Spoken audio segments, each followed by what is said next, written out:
ठीक है, बस पीडीएफ खोली एक बार। अच्छा प्रीवियस लाइन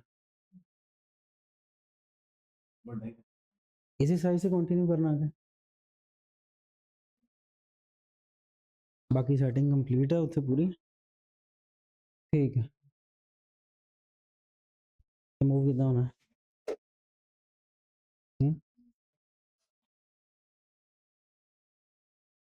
अरे ज़्यादा बड़ा है, इतना साइज बड़ी थी लोड कर, मतलब रिकॉर्डिंग से थोड़ा बड़ा है।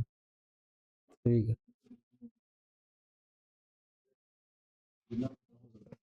ठीक है सर जाना, बाकी कोई टेक्निकल होएगा तो बुला लेंगे। ठीक है,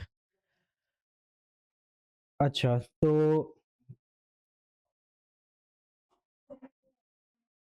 हाँ वहाँ पे बैठ जाओ, कोई बात नहीं, वहाँ बैठना चाहते हो।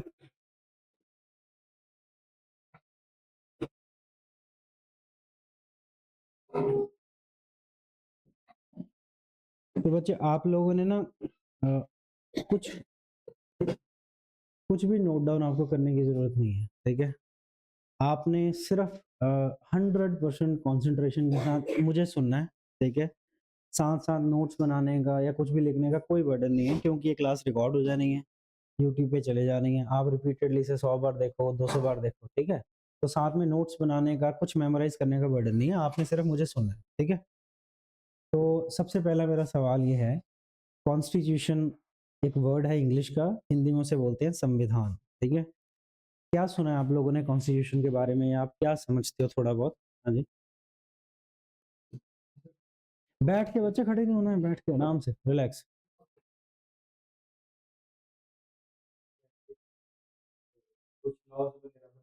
हम्म हम्म हम्म हम्म हम्म हम्म, ठीक है, हाँ जी आप। हम्म हम्म हम्म, ठीक है, हाँ जी आप बताओ। हाँ हम्म,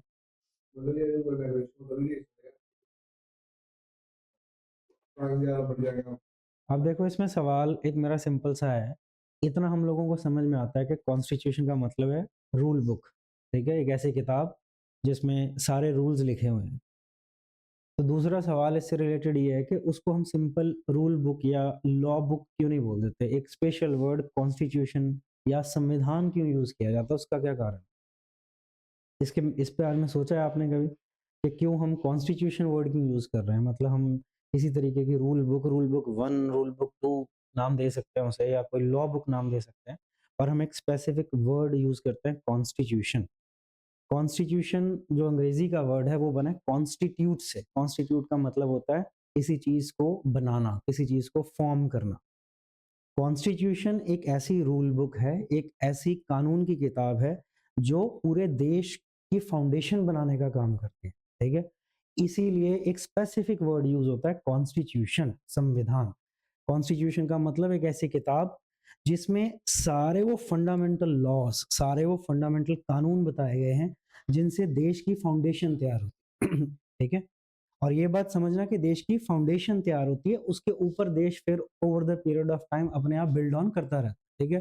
फाउंडेशन का मतलब क्या है कि देश का जो प्रेसिडेंट है वो कैसे इलेक्ट होगा, प्राइम मिनिस्टर कैसे इलेक्ट होगा, ठीक है, लोकसभा कैसे बनेगी, राज्यसभा कैसे बनेगी, ये सारी की सारी जो फाउंडेशन है ये एक रूल बुक में लिखी गई होती है, और उस रूल बुक को हम कॉन्स्टिट्यूशन बोलते हैं, ठीक है। इतनी चीज क्लियर है? कॉन्स्टिट्यूशन का मतलब एक ऐसी रूल बुक, एक ऐसी किताब जिसमें देश को चलाने की सारी फाउंडेशन बताई गई, ठीक है। अब हम पहला एमसीक्यू से स्टार्ट करते हैं, और ये जिन जिन एग्जाम में एमसीक्यू आए हुए हैं वो साथ साथ मेंशन किए हुए हैं, ठीक है। अब ये चीज ध्यान रखना, तीन तरह के एमसीक्यू आपको एग्जाम में आएंगे। एक तो एमसीक्यू इस तरीके के जो बिल्कुल फैक्चुअल हैं, जिनमें आपके पास रट्टा मारने के अलावा कोई ऑप्शन नहीं है, जैसे first health minister of India. इसमें अब क्या ही समझना है, जो व्यक्ति है उसका नाम रट्टा मारना है, ठीक है। तो वो हम यहाँ पे भी रट्टा मारेंगे, उस पर ज्यादा टाइम नहीं लगाएंगे, वो सीधा फैक्चुअल क्वेश्चन है, वो रट्टा मारने आगे बढ़ना है। दूसरा एमसीक्यू ऐसा होता है जिसमें रैंडमली कोई वर्ड ऐसा आ जाता है जो आपने पहली बार ना सुना हो। जैसे कोई क्वेश्चन हम पढ़ रहे हैं, उसमें एक वर्ड आ गया फेडरल, या कोई वर्ड आ गया यूनिटरी, ठीक है? अब वो वर्ड हो सकता है आपने कभी सुना ना हो, या हो सकता है सुना हो, बहुत क्लियर ना हो। वहाँ पे मेरा रोल आता है, वहाँ पे मैं वो वर्ड आपको क्लियर करूँगा ताकि आपको एमसीक्यू रट्टा ना मारना पड़े। आपको वो वर्ड क्लियर हो जाए कि वो पूछना क्या चाह रहा है, ठीक है?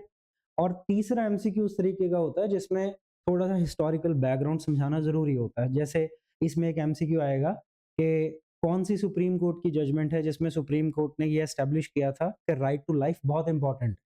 तो वो एक जजमेंट है government of India versus municipal corporation of Bombay. तो वैसे आपको रट्टा मारना पड़ेगा, लेकिन मैं आपको थोड़ा हिस्टोरिकल बैकग्राउंड बता दूँगा कि वो क्या केस था, जो बॉम्बे के जो स्लम ड्वेलर्स होते हैं, जो गरीब लोग थे, उनकी झुग्गियों को तोड़ने का ऑर्डर दिया था म्युनिसिपल कॉर्पोरेशन ने। फिर एक एनजीओ उनके बचाव में सुप्रीम कोर्ट चलेगी। तो इस तरह की हिस्ट्री बता दूँगा ताकि आपको एमसीक्यू प्रॉपर याद हो जाए, ठीक है? तो पहला एमसीक्यू देखते हैं। As per the constitution of India, panchayat at intermediate level may not be constituted in a state having a population not exceeding. English सबकी बेसिक लेवल की है, मतलब एक बार हाँ जी, ये रिकॉर्ड हो रही है क्लास?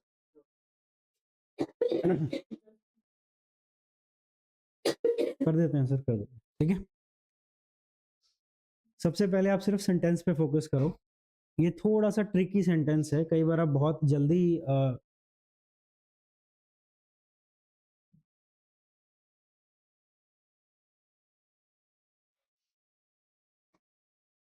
मेरा फ़ोकस बिल्कुल पढ़ाने पे रहेगा, मुझे टेक्निकल कुछ नहीं पता है, वो सर ने देखना है, ठीक है? अगर कहीं रिकॉर्डिंग रुक जाए, कुछ हो जाए, आजकल के बच्चों को बहुत नॉलेज होती है, मुझे बता देना, मैं रुक जाऊँगा, ठीक है? मैं सिर्फ ज्ञान दे सकता हूँ, टेक्निकली मुझे नहीं पता चीज़ें, ठीक है? तो आप ध्यान रखें। अब इस सेंटेंस को ध्यान से समझो, ठीक है? आपकी इंग्लिश हो सकता है बहुत अच्छी हो सकता है आप मतलब कॉन्वेंट से पढ़े हो, लेकिन फिर भी कई बार सेंटेंस मेकिंग जो होती है ना, वो इतनी ट्रिकी होती है कि आपका ब्रेन इमीडिएटली ब्रेक डाउन नहीं कर पाता, ठीक है? अब इस सेंटेंस को आप ध्यान से समझो क्या कह रहा है।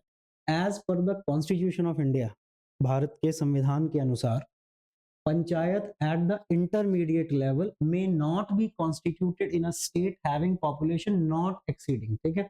अब इसमें 2 चीज़ें हैं। एक तो वो वर्ड कर रहा है, यूज कर रहा है नॉट एक्सीडिंग और not to be constituted in a state, यानी कॉन्स्टिट्यूशन के हिसाब से सबसे पहले आपको अब इसमें ये पता होना चाहिए जो इसने वर्ड यूज किया पंचायत एट इंटरमीडिएट लेवल, इससे रिलेटेड किसी को कुछ नॉलेज है? पंचायत का पता है आप लोगों को?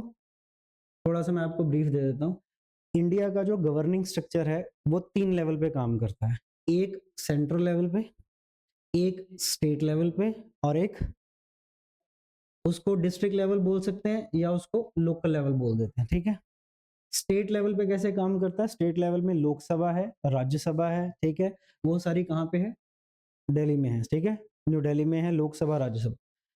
स्टेट लेवल पे क्या होती है? स्टेट लेजिस्लेटिव असेंबली होती है, स्टेट लेजिस्लेटिव काउंसिल होती है और वो हर स्टेट में होती है। जैसे पंजाब की अलग है, हरियाणा की अलग है, राजस्थान की अलग है। उसके बाद आता है डिस्ट्रिक्ट लेवल, ठीक है? अब डिस्ट्रिक्ट लेवल में 2 डिवीजन होती हैं, एक होता है अर्बन एरिया और एक होता है रूरल। अर्बन मतलब जो शहरों का एरिया है और रूरल मतलब जो है वो गाँव का एरिया।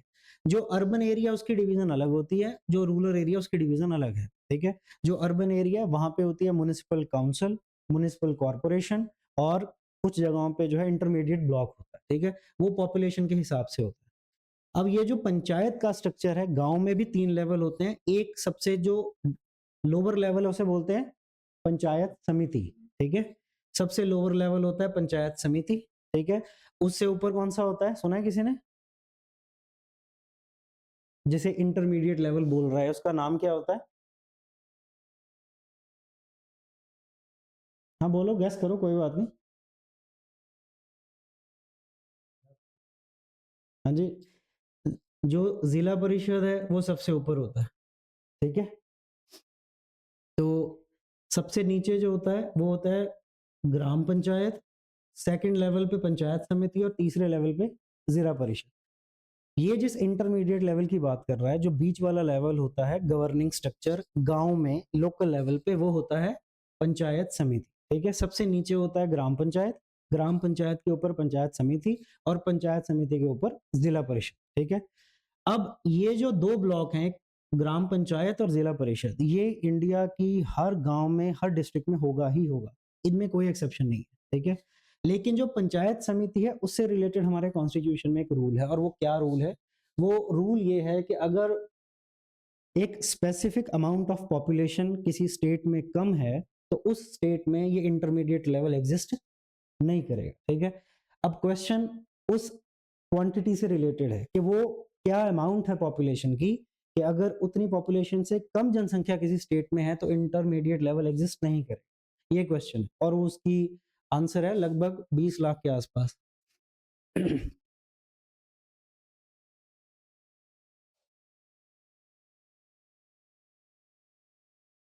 ये कैसे ऊपर जाएगा? ठीक है, ये अब 20 lakhs। एक्सप्लेनेशन वैसे मैंने एक्सप्लेन कर दिया, देख लेते हैं इसमें क्या लिखा है। Panchayat at the intermediate level may not be constituted in a state having a population not exceeding 20 lakhs, ठीक है? अगर किसी स्टेट की पॉपुलेशन 20 लाख से ऊपर नहीं है तो वहां पे ये वाला जो इंटरमीडिएट लेवल है पंचायत समिति, ये नहीं होगा। पहला क्वेश्चन क्लियर है सबको? ठीक है, सेकंड क्वेश्चन। अब ये रट्टे वाला क्वेश्चन है, first health minister of India कौन है? ठीक है, इसमें कुछ समझने वाला है ही नहीं। तो फर्स्ट हेल्थ मिनिस्टर राजकुमार अमृत राव हैं, उसमें ये सिर्फ आपने रट्टा मारना है, इनका डेट ऑफ बर्थ क्या हिसाब किताब है, ठीक है? इसमें कुछ ज्ञान वाली बात नहीं। आगे चलते हैं। Inaugural session of supreme court of India took place on. बच्चे, इनॉग्रल सेशन क्या होता है? इनॉग्रल सेशन में दो चीजें आती हैं। सुनने में यही लगता है कि इनॉग्रल का मतलब पहला, ठीक है? लेकिन जरूरी नहीं है कि किसी भी चीज का पहला सेशन इनॉग्रल ही होगा। इनॉग्रल का मतलब होता है एक ऐसा सेशन जिसमें जो आगे प्रोसीडिंग्स होनी है उन प्रोसीडिंग्स की फाउंडेशन को डिस्कस किया जाए, ठीक है? जैसे मैं आपको एग्जांपल देता हूं, इंडिया की लोकसभा का पहला सेशन हुआ था मेरे ख्याल से शायद 3 जनवरी 1950 को, ठीक है? लेकिन वो इनॉग्रल सेशन नहीं था। इनॉग्रल सेशन हुआ था 8 जनवरी 1950 को, जिसमें पहले स्पीकर ने लोकसभा कैसे काम करेगी आने वाले दिनों में वो 1 घंटा डिस्कस किया। समझ में आई बात? इनॉग्रल सेशन वो सेशन जिसमें जो कंपनी है या जो इंस्टीट्यूशन है वो आने वाले टाइम में कैसे काम करेगा, जब उसको डिस्कस किया जाता है उसे इनॉग्रल सेशन बोलते हैं, ठीक है? तो इसका न्यूमेरिकल फिगर से कोई लेना देना नहीं है कि पहला है या दूसरा है तीसरा है, पर जनरली वो पहला होता है, इसलिए हमें लगता है कि inaugural session is the first session, ठीक है? तो ये पूछना चाह रहा है कि सुप्रीम कोर्ट का इनॉग्रल सेशन कौन सा था जब सुप्रीम कोर्ट की शुरुआत हुई, और सुप्रीम कोर्ट ने ये डिटेल में क्लियर किया कि सुप्रीम कोर्ट आने वाले टाइम में कैसे काम करेगा, ठीक है? तो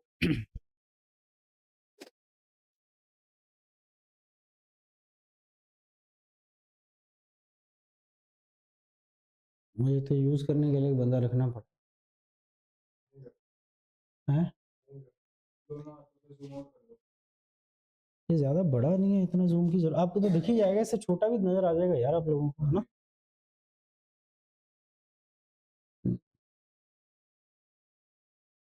तो इसे भी मतलब एक रट्टा मारने वाला ही है कि कौन सा इनॉग्रल सेशन था। यह 28 जनवरी 1950 को इनॉग्रेट हुआ वगैरह वगैरह, सुबह 9:45 पे हुआ, ठीक है? इस पे भी कुछ याद करने वाला नहीं।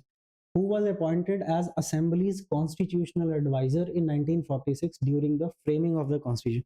हमारे कॉन्स्टिट्यूशन का जो बनने का प्रोसीजर है उसके बारे में आप लोगों ने कहीं कुछ थोड़ा बहुत पढ़ा है कि हमारा कॉन्स्टिट्यूशन कैसे बना था? हल्का फुल्का, ज्यादा तो नहीं आपने सुना? हम्म हम्म। ठीक है, ये मैं आपको इसलिए पूछ रहा हूँ क्योंकि नॉर्मली ये जब आप एमसीक्यू पढ़ रहे हो तो हमें मतलब इतना समझ में आता है कि ठीक है यार, कॉन्स्टिट्यूशन बन रहा है, उसकी मेकिंग है, उसमें एडवाइजर कौन था उसके बारे में पूछा हुआ है, ठीक है? थोड़ा सा अपने दिमाग में अब ये चीज क्लियर रखना कि हमारा कॉन्स्टिट्यूशन जो बना है उसको बनने में लगभग 2 साल का समय हमने लिया था, ठीक है? यानी हमारा कॉन्स्टिट्यूशन 47 में हम आज़ाद हुए, 15 अगस्त 1947 को। उससे पहले कॉन्स्टिट्यूशन बनने का प्रोसीजर स्टार्ट हो गया था। एक कॉन्स्टिट्यूशन कमेटी बन गई थी, उस ड्राफ्टिंग कमेटी बन गई थी, उसके चेयरमैन बी आर अम्बेडकर थे, और कम से कम 14-15 लोगों की एक पूरी कमेटी थी, और वो 14-15 लोगों को काम डिवाइड थे। उसमें से 3-4 लोगों ने फंडामेंटल राइट्स पे काम करना था, 3-4 लोगों ने सेंटर स्टेट रिलेशन पे काम करना था। इस तरीके से फिर उन सब ने अपना होमवर्क करके एंड में सारे ड्राफ्ट जमा कराए ड्राफ्टिंग कमेटी को। फिर ड्राफ्टिंग कमेटी ने सारे ड्राफ्ट इकट्ठे करके, स्टडी करके, एनालाइज करके, कंपाइल करके कॉन्स्टिट्यूशन बनाया। उस ड्राफ्टिंग कमेटी के चेयरमैन बी आर अम्बेडकर थे, इसलिए कह दिया जाता है कि वो फादर ऑफ कॉन्स्टिट्यूशन है, ठीक है? और मैं सिर्फ एक हल्की सी आपको जानकारी ये देना चाहता हूँ कि वो बहुत बल्किएस्ट प्रोसेस था जो 2 साल हमने संविधान बनाने में बिताए। उसमें बहुत मशीनरी लगी थी, बहुत होमवर्क लगा था। वो ऐसा नहीं है कि हमने अमेरिका से कुछ ले लिया, वो ले लिया, ऐसा नहीं था। लिया ज़रूर अमेरिका, फ्रांस या किसी से, लेकिन उनको बहुत स्टडी किया, ये समझा गया कि इनकी इंडिया में इम्प्लीकेशन क्या होगी, क्या ये चीज़ चल पाएगी, नहीं चल पाएगी, उसके बाद ड्राफ्टिंग हुई, ठीक है? तो अब इसमें वो क्वेश्चन ये पूछ रहा है, who was appointed as assemblies constitutional adviser in 1946 during the framing of the constitution. जब हमारा कॉन्स्टिट्यूशन बन रहा था तो वो कौन सा व्यक्ति था जिसे 1946 में असेंबली का कॉन्स्टिट्यूशनल एडवाइजर अपॉइंट किया गया था, कि जो भी कॉन्स्टिट्यूशन बनेगा उसके बारे में असेंबली को जानकारी कौन देगा? वो कोई कॉन्स्टिट्यूशन का या लीगल एक्सपर्ट ही होना चाहिए, क्योंकि बाकी असेंबली के लोग हो सकता है लीगल बैकग्राउंड से हो सकता है ना हो। तो उनको कौन समझाएगा कि कॉन्स्टिट्यूशन जो कमेटी है उसने क्या संविधान बनाया है और क्यों बनाया है, ऐसा बनाया तो क्या कारण है? उसके लिए एक व्यक्ति 46 में अपॉइंट किया गया था, उनका नाम था बीएन राव, ठीक है? तो ये भी आपको बस रट्टा ही मारना है कि बीएन राव को अपॉइंट किया गया था, जो भी है। आगे नेक्स्ट है which of the following is not the constitutional body, ठीक है? अच्छा बच्चे, कॉन्स्टिट्यूशनल बॉडी क्या, कॉन्स्टिट्यूशनल बॉडी से क्या मतलब है? अगर किसी चीज के बारे में कॉन्स्टिट्यूशन में लिखा हुआ है तो उस चीज से क्या फर्क पड़ जाता है?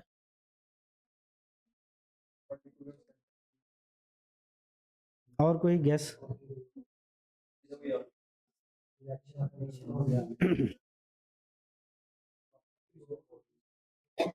हम्म,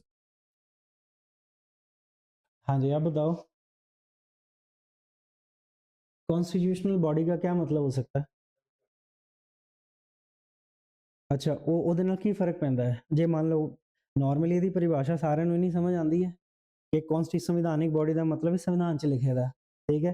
ਉਹਦਾ ਕੀ ਫਰਕ ਪੈ ਜਾਏਗਾ? ਮੰਨ ਲਓ ਕੋਈ ਚੀਜ਼ ਸੰਵਿਧਾਨ 'ਚ ਨਹੀਂ ਲਿਖੀ ਔਰ ਕੋਈ ਲਿਖੀ ਹੈ, ਦੋਨਾਂ 'ਚ ਕੀ ਫਰਕ? ਇਹ ਇੰਪॉर्टेंट है समझना।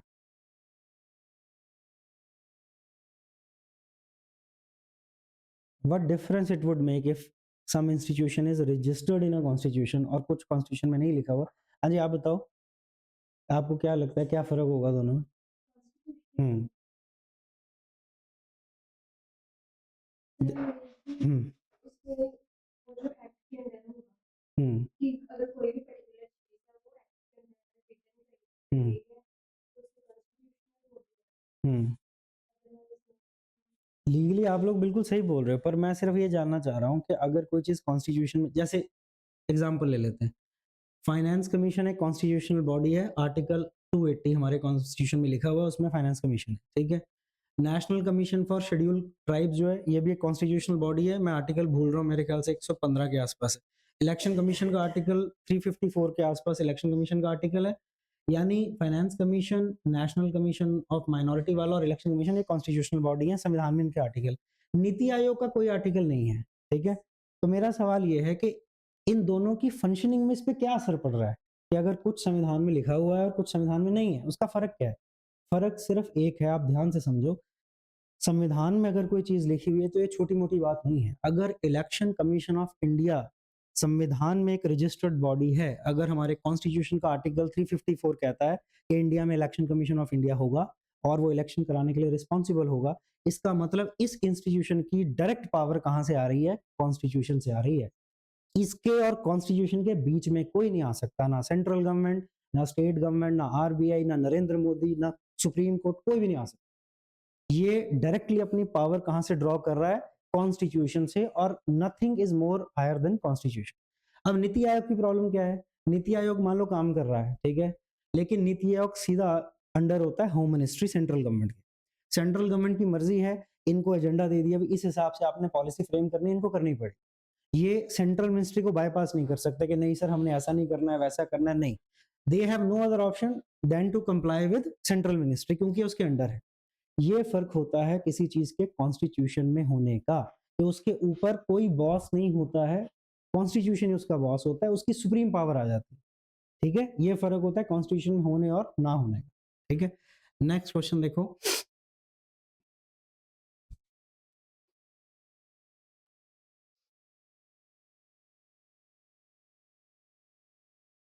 बस ये थोड़ा सा पढ़ लेना। NITI Aayog has never been passed as an act, constitution का नहीं है, ठीक है? सिंपल सही है। नीति आयोग तो नरेंद्र मोदी ने 2015 में आके बनाया। पहले प्लानिंग कमीशन होता था, planning commission is also not a constitutional body, ठीक है? नेक्स्ट क्वेश्चन देखो। Which of the following adjective is not the part of the preamble. इस यहीं से होगा ना?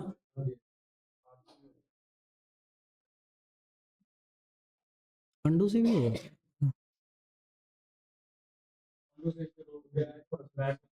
अच्छा,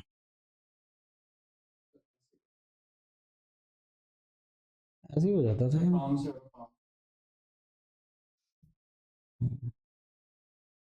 स्लो है प्रोसेसर इसका। Digital duster.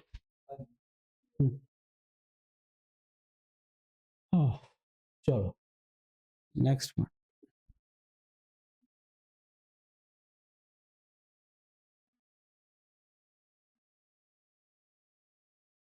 अब इन वर्ड्स को बच्चे ध्यान से देखना। विच of the following adjective is not the part of the preamble. इसमें से कौन सा एडजेक्टिव का मतलब है वर्ड, मतलब सिंपली कौन सा वर्ड प्रियम्बल का हिस्सा नहीं है? Liberty, tolerant, sovereign, secular. ठीक है, तो आंसर तो आपको दिख ही रहा है, टॉलरेंट नहीं है। ये सारे वर्ड्स कहाँ पे यूज होते हैं हमारे प्रियम्बल में? प्रियम्बल क्या होता है?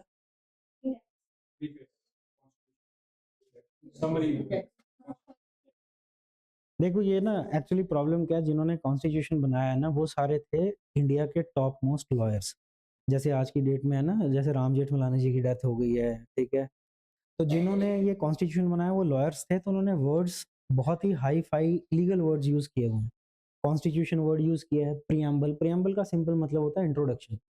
जैसे आप कोई भी किताब उठाते हो, ठीक है, किताब पढ़ते हो, स्टार्टिंग में एक इंट्रोडक्शन होता है। उस इंट्रोडक्शन का काम क्या होता है कि आपको हल्का सा एक नजरिया देती है कि पूरी बुक में क्या है, निचोड़ बता देती है, ठीक है, मोटा मोटा दस देंगे।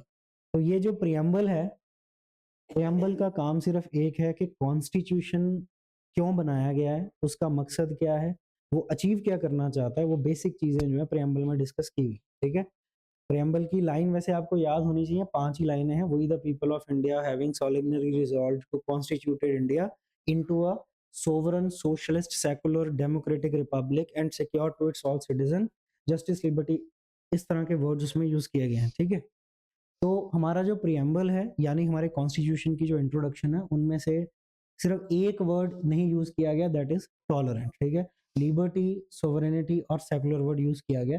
थोड़ा सा इन वर्ड को यूज डिस्कस कर लेते हैं। लिबर्टी का तो सिंपल मतलब समझ में आता है, फ्रीडम है। सोवरन का क्या मतलब होता है? इंटेग्रिटी का मतलब? ठीक है, और कोई गैस?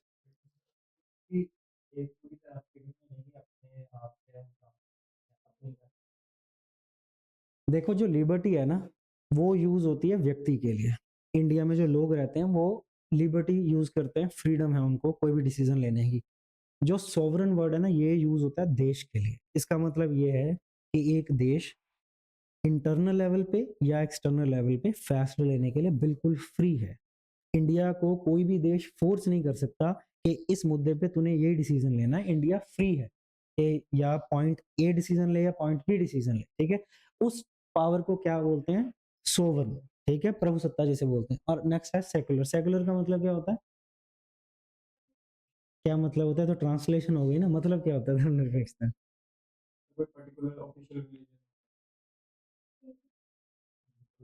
ये आपसे किसने कहा कि इंडिया का?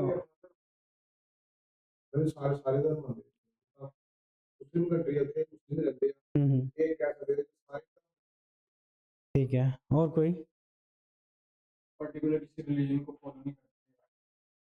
मतलब अच्छा, ਹੁਣ ਇੱਕ ਚੀਜ਼ ਨੂੰ ਸਮਝੋ, ਇਹ ਇੱਕ ਇੰਪੋਰਟੈਂਟ ਮਿਥ ਹੈ ਇੰਡੀਆ ਦੇ ਵਿੱਚ ਨਾ। ਇੰਡੀਆ ਦਾ ਸੈਕੂਲਰਿਜ਼ਮ ਥੋੜਾ ਅਲੱਗ ਤਰੀਕੇ ਦਾ ਹੈ। ਜੋ ਪਰਿਭਾਸ਼ਾ ਤੁਸੀਂ ਦੇ ਰਹੇ ਹੋ ਵੈਸਟ ਦੇ ਸੈਕੂਲਰਿਜ਼ਮ ਦੀ ਹੈ। ਜਿੱਦਾਂ ਤੁਸੀਂ ਕਿਹਾ ਕਿ ਇੰਡੀਆ ਦਾ ਆਪਣਾ ਕੋਈ ਧਰਮ ਨਹੀਂ ਹੈ, ਤੇ ਮੇਰਾ ਸਵਾਲ ਤੁਹਾਨੂੰ ਇਹ, ਜੇ ਇੰਡੀਆ ਦਾ ਆਪਣਾ ਕੋਈ ਧਰਮ ਨਹੀਂ ਹੈ ਤੇ ਅਮਰਨਾਥ ਦੀ ਯਾਤਰਾ ਦੇ ਵਿੱਚ ਫਿਰ ਆਰਮੀ ਕਿਉਂ ਲਾਈ ਜਾਂਦੀ ਹੈ? ਕਿਉਂ ਸਟੇਟ ਇਨਵੋਲਵ ਹੁੰਦਾ ਹੈ? ਉਹਦਾ ਕੀ ਕਾਰਨ ਹੈ ਜੇ ਧਰਮ नहीं है? देखो इसमें आप सेकुलरिज्म को समझो। सेकुलरिज्म दो तरीके का है, एक वेस्टर्न अंडरस्टैंडिंग, एक Indian understanding. Western understanding secularism की है इक्वी डिस्टेंस, यानी हर रिलीजन से बराबरी का डिस्टेंस रखना है हमें। ठीक है, चाहे वो क्रिश्चियनिटी है चाहे हिंदू है, आपस में लड़ रहे हैं मर रहे हैं, हमें कोई मतलब नहीं है, हम हर रिलीजन से डिस्टेंस मेंटेन करेंगे। ये वेस्टर्न अंडरस्टैंडिंग। हमारी है इक्वी इन्वॉल्वमेंट, कि जहां जहां रिलीजन को हमारी मदद की जरूरत है तो हम मदद कर देंगे। अमरनाथ की यात्रा है तो उसमें आर्मी इन्वॉल्व हो जाएगी, ठीक है, मक्का के लिए जाना है तो एयर इंडिया की फ्लाइट्स को हाफ रेट में कर देंगे कि चलो यार मुस्लिम में जाना है, मक्का जाना है, ठीक है? तो हमारा सेकुलरिज्म इक्वी इन्वॉल्वमेंट का है, इक्वी डिस्टेंस का नहीं है। इसलिए हमारा सेकुलरिज्म वो नहीं है कि स्टेट का अपना रिलीजन नहीं है। स्टेट के सारे रिलीजन है, उल्टा कॉन्सेप्ट है यहाँ इंडियन सेकुलरिज्म। समझ में आई बात? सर्व धर्म संभव जो वर्ड यूज होता है इंडियन सेकुलरिज्म।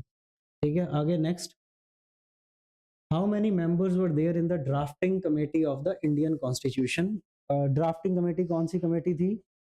जैसे आप थोड़ा सा कॉन्स्टिट्यूशन जब हमारा बन रहा था तो उसके फ्रेमवर्क को समझो कि लगभग 12-13 कमेटीज बनी थी। हर कमेटी का अपना एक काम था। जैसे एक कमेटी बनी थी फंडामेंटल राइट्स कमेटी। उसका सिर्फ एक ही काम था, पूरी दुनिया के सभी देशों में जितने फंडामेंटल राइट्स हैं उनको स्टडी करना, उनको पढ़ना और इंडिया में उसे कैसे इंप्लीमेंट कर सकते हैं वो देखना। एक कमेटी सिर्फ सेंटर स्टेट रिलेशंस पे बनी थी कि सेंटर और स्टेट के क्या रिलेशंस होने चाहिए, क्या टर्म्स कंडीशन होनी चाहिए, सिर्फ उसने वो स्टडी किया। इस तरीके की 12-13 कमेटीज थी। उन सभी कमेटीज ने अपना स्टडी करके 100-100 200 पेजों की रिपोर्ट बना के किसे सबमिट की, उनके ऊपर एक कमेटी थी ड्राफ्टिंग कमेटी। उस ड्राफ्टिंग कमेटी का काम था कि उन सभी कमेटीज की रिपोर्ट को कंपाइल करना और 1-2 हजार पेजेस का एक ड्राफ्ट तैयार कराना, रफ ड्राफ्ट कॉन्स्टिट्यूशन का, जो बाद में पार्लियामेंट में डिस्कस किया जाएगा। ठीक है, उस ड्राफ्टिंग कमेटी के चेयरमैन थे बी आर अम्बेडकर। तो उस ड्राफ्टिंग कमेटी में ये पूछ रहा है कितने लोग थे टोटल? 7 लोग थे। इनके नाम आपने ये रट्टा मारने वाला काम है, ये थे जो भी थे उस समय के। ठीक है, next is who had headed the drafting committee of the constitution? कौन था ड्राफ्टिंग कमेटी का हेड? उसे बी आर अम्बेडकर, इसलिए उन्हें फादर ऑफ कॉन्स्टिट्यूशन भी कहा जाता है। हालांकि इनके अलावा बहुत और लोग थे जिन्होंने कॉन्स्टिट्यूशन को बनने में कंट्रीब्यूट किया है इनके जितने, पर क्योंकि ये ड्राफ्टिंग कमेटी के थे इस वजह से इन्हें मान लिया जाता है फादर।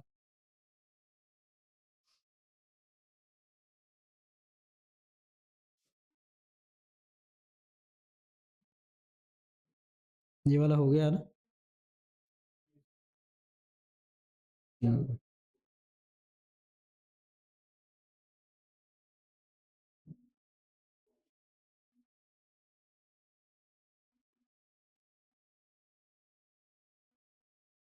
हु, अब नेक्स्ट क्वेश्चन देखो, who headed the provincial constitution committee? इस वर्ड का मतलब किसे किसे पता है?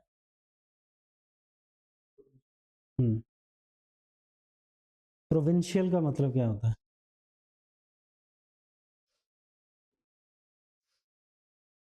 हिंदी में क्या लिखा हुआ है? प्रांतीय। देखो 47 में जब हमारा देश आजाद हुआ तो हमने वर्ड यूज करना शुरू किया स्टेट्स। जैसे पंजाब, हरियाणा, हिमाचल क्या है? स्टेट्स हैं। ठीक है, एक तो हो गया कंट्री इंडिया। पंजाब, हरियाणा, हिमाचल के लिए हम वर्ड यूज करते हैं स्टेट्स। ये वर्ड हमने यूज शुरू करना शुरू किया जब हमारा कॉन्स्टिट्यूशन लागू हुआ 1950 में। उससे पहले अंग्रेजों के टाइम पे आप स्टेट वर्ड बहुत कम पढ़ोगे या सुनोगे। मेन वर्ड यूज होता था प्रोविंस। प्रोविंस का मतलब स्टेट ही होता है, एक बड़े यूनिट के छोटे यूनिट को, छोटे हिस्से को प्रोविंस बोल दिया जाता है। तो ब्रिटिशर्स जिस लैंग्वेज में लॉ लिखते थे, यूज करते थे, वो प्रोविंस वर्ड यूज करते थे, जो हम आज की डेट में स्टेट वर्ड यूज करते हैं। ठीक है, अब जब कॉन्स्टिट्यूशनल कमेटी बनी थी तो जो मैंने फ्रेमवर्क आपको बताया है कि 12-13 कमेटी थी, उनके ऊपर एक ड्राफ्टिंग कमेटी थी, ये सारी कमेटीज थी सेंट्रल गवर्नमेंट। ठीक है, जो पूरे इंडिया के कॉन्स्टिट्यूशन को स्टडी कर रही थी। उनके अलावा उस समय जो प्रोविंस हुआ करते थे, प्रोविंशियल कमेटीज भी बनाई गई थी। तुम अपनी अपने इलाकों की जरूरतें देख लो कि तुम्हारे एरिया में ट्राइबल एरिया बहुत है, तो ट्राइबल एरिया के लिए अगर तुम्हें अलग से लॉ चाहिए तो तुम्हारी कमेटी एक अलग से लॉ बना के हमें प्रपोज कर सकती है, ड्राफ्टिंग कमेटी को सबमिट कर सकती है। ठीक है, अगर कोई ऐसा स्टेट है जहाँ पे एग्रीकल्चर बहुत ज्यादा है, उसे लगता है कि यार एग्रीकल्चर को प्रोटेक्शन के लिए अलग लॉ चाहिए, तुम अपना लॉ बना के ड्राफ्टिंग कमेटी को प्रपोज कर दो। जब कॉन्स्टिट्यूशन बनेगा तो तुम्हारा ख्याल रखा जाएगा। आप लोगों ने ये सोचा कि हमारा कॉन्स्टिट्यूशन जब बना तो हमारे कॉन्स्टिट्यूशन में अंडमान एंड निकोबार का भी ख्याल रखा गया है, लक्षद्वीप का भी ख्याल रखा गया है, मेघालय के जंगलों का ख्याल रखा गया है। ये कैसे हो गया? ऐसा तो नहीं हो सकता कि जो 100 लोग दिल्ली में बैठ के संविधान बना रहे थे 47 में, उनको इंडिया के एक एक कोने का पता होगा। उस समय तो इंटरनेट भी नहीं था। वो नॉलेज उन्हें कहाँ से आई? इन प्रोविंशियल कमेटीज के थ्रू, क्योंकि प्रोविंशियल कमेटी पूरे इंडिया में लोकल लेवल पे काम कर रही थी कि जो जो तुम्हारे एरिया की नीड्स है उस हिसाब से कानून बना के हमें प्रपोज कर दो। अल्टीमेटली जब कॉन्स्टिट्यूशन बना तो कोशिश की गई कि हर इलाके की जरूरतों को अकोमोडेट किया जाए, चाहे कोई एग्रीकल्चर वाला इलाका है या कोई बहुत रेनी इलाका है, कोई फॉरेस्ट इलाका। ठीक है, तो वो जो प्रोविंशियल कॉन्स्टिट्यूशन कमेटी थी उनको किसने हेड किया था? सरदार वल्लभ भाई पटेल ने। ठीक है। द कॉन्स्टिट्यूएंट असेंबली में टोटल 13 कमेटीज थी और जो भी है, ठीक है, इसमें कोई ज़्यादा डिटेल में जाने की बात नहीं। Next, which type of citizen is provided by the citizenship is provided by the constitution of India. Citizenship क्या होती है? नागरिकता जिसे बोलते हैं। क्या मतलब होता है नागरिकता का? कहते हैं कनेडा की सिटीजनशिप मिल गई है।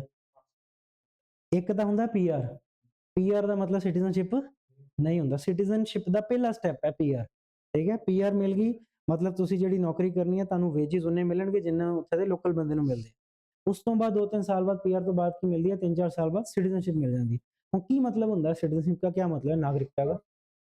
हाँ, हाँ जी, दसो दसो। देखो सिटीजनशिप का सिंपल मतलब अधिकारां नाल है, राइट्स दे नाल है। ਜੇ ਤੁਸੀਂ ਕਿਸੇ ਦੇਸ਼ ਦੇ ਨਾਗਰਿਕ ਹੋ, ਇਸ ਦਾ ਮਤਲਬ ਤੁਹਾਨੂੰ ਕੁਛ ਇਦਾਂ ਦੇ ਅਧਿਕਾਰ ਦਿੱਤੇ ਗਏ ਨੇ ਜਿਹੜੇ ਅਧਿਕਾਰ ਉਹਨਾਂ ਵਿਅਕਤੀਆਂ ਨੂੰ ਨਹੀਂ ਮਿਲੇ ਜਿਹੜੇ ਨਾਗਰਿਕ ਨਹੀਂ ਹੈ। ਜਿਹੜਾ ਬੰਦਾ ਪੀਆਰ ਹੋ ਜਾਂਦਾ ਕੈਨੇਡਾ 'ਚ ਉਹ ਵੋਟ ਨਹੀਂ ਪਾ ਸਕਦਾ। ਕਿਉਂ? ਕਿਉਂਕਿ ਉਹ ਨਾਗਰਿਕ ਨਹੀਂ ਹੈ। ਉਹ ਪੀਆਰ ਹੈ, ਉਹ ਕੰਮ ਕਰੇਗਾ, ਪੈਸੇ ਉਹਨੂੰ ਉਨੇ ਮਿਲਣਗੇ ਜਿੰਨੇ ਲੋਕਲ ਬੰਦੇ ਨੂੰ ਮਿਲਣਗੇ, ਵੇਜਿਸ ਬਰਾबर ਹੋ ਗਈਆਂ। पर वो क्योंकि सिटीजन नहीं है उन्हें वोट का अधिकार नहीं। पर ये तो सिर्फ मैंने एक राइट की बात की है। इस तरीके के बहुत से राइट्स हैं जो एक्सक्लूसिवली सिर्फ किसे दिए जाते हैं? सिटीजन को। तो नागरिकता का मतलब राइट से है, अधिकारों से है जो स्टेट आपको देता है, ठीक है। अगर आप सिटीजन नहीं हो तो आपको नहीं मिलेगा। तो इंडिया में जो सिटीजनशिप का कॉन्सेप्ट है वो क्या है? सिंगल सिटीजनशिप का कॉन्सेप्ट है, ठीक है। दो तरीके का कॉन्सेप्ट होता है सिटीजनशिप का, नागरिकता, एक सिंगल सिटीजनशिप और एक डबल सिटीजनशिप। कनाडा में सिंगल सिटीजनशिप है कि डबल सिटीजनशिप है? हाँ जी, सोच के बताओ।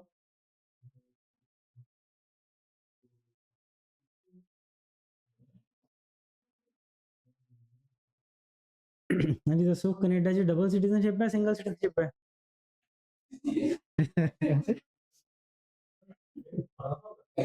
ਦੇਖੋ ਤੁਸੀਂ ਕਦੀ ਦੇਖਿਆ ਹੋਣਾ ਜਦੋਂ ਕੋਈ ਬੰਦਾ ਕੈਨੇਡਾ ਜਾਂਦਾ ਹੈ ਤੇ ਉਹਨੂੰ ਸਪੈਸੀਫਿਕ ਪਤਾ ਹੁੰਦਾ ਉਹਨੇ ਕਿੱਥੇ ਜਾਣਾ ਹੈ। ਉਹਨੇ ਮਤਲਬ ਬਰੈਂਪਟਨ ਜਾਣਾ ਹੈ, ਉਹਨੇ ਕੈਲੀਗਰੀ ਜਾਣਾ ਹੈ, ਕਿਹੜੇ ਇਲਾਕੇ 'ਚ ਜਾਣਾ ਹੈ, ਠੀਕ ਹੈ।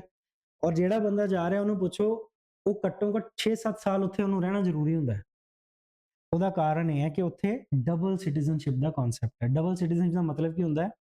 ਜਿਸ ਇਲਾਕੇ 'ਚ ਤੁਸੀਂ ਚਲੇ ਗਏ, ਜਿਸ ਸਟੇਟ 'ਚ ਤੁਸੀਂ ਚਲੇ ਗਏ, ਪਹਿਲੋਂ ਤੁਹਾਨੂੰ ਸਟੇਟ ਦੀ ਨਾਗਰਿਕਤਾ ਤੁਸੀਂ ਲੈਣੀ ਹੈ।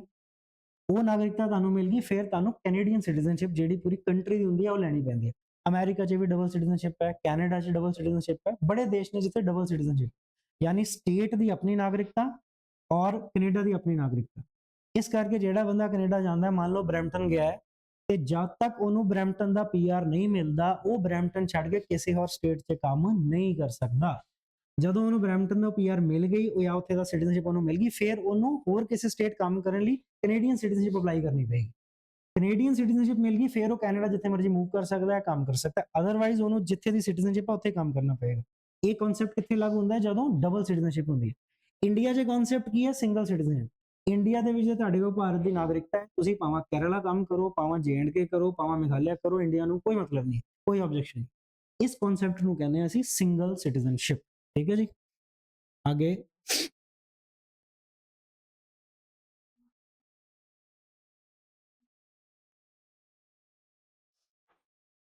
when did constituent assembly adopt the constitution of India?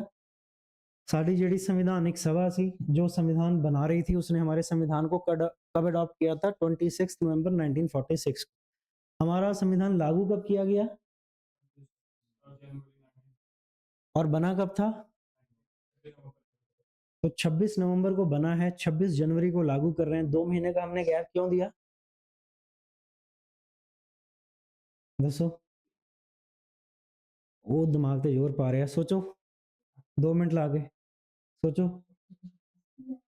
ਇਹ ਕੋਈ ਵੀ ਜੀਕੇ ਦੀ ਲੂਸੈਂਟ ਦੀ ਕੋਈ ਵੀ ਕਿਤਾਬ ਚੁੱਕੋਗੇ ਥੋੜੀ ਜਿਹੀ ਐਕਸਪੈਂਸ਼ਨ ਦੀ ਦਿੱਤੀ ਹੁੰਦੀ ਹੈ। 26 ਨਵੰਬਰ ਨੂੰ ਸੰਵਿਧਾਨ ਬਣਿਆ ਪਰ ਲਾਗੂ ਹੋਇਆ 26 ਜਨਵਰੀ ਨੂੰ। ਉਹਦਾ ਕੀ ਕਾਰਨ ਹੈ? ਦੇਖੋ 26 जनवरी 1930 ਨੂੰ 26 जनवरी 1930 को पहली बार लाहौर सेशन में इंडियन नेशनल कांग्रेस ने कंप्लीट इंडिपेंडेंस की मांग करते हुए भारत का झंडा लहराया था। कब लहराया था? 26 जनवरी 1930 को। उस दिन को कमेमोरेट करने के लिए, याद रखने के लिए, रिस्पेक्ट देने के लिए कॉन्स्टिट्यूएंट असेंबली ने डिसाइड किया कि यार संविधान तो बन के रेडी हो गया पर लागू नहीं करना, 26 जनवरी ਨੂੰ ਕਰਾਂਗੇ ਤਾਂ ਕਿ ਉਹ ਡੇਟ ਅਮਰ ਹੋ ਜਾਏ। ਇਸ ਲਈ 2 महीने वेट करके 26 जनवरी ਨੂੰ संविधान लागू किया गया। समझ आएगा? 26 जनवरी के लिए हम वर्ड क्या यूज करते हैं? 26 जनवरी को क्या होता है? Republic day. 15 अगस्त को क्या होता है? दोनों में क्या फर्क है? आप लोगों को तो पता होना चाहिए। दोनों में क्या फर्क है? रिपब्लिक डे, ट्रांसलेशन मैं भी बता देता हूँ, स्वतंत्रता दिवस और गणतंत्र दिवस, इन दोनों में फर्क क्या है? 26 जनवरी को हम रिपब्लिक डे बोलते हैं। हाँ जी,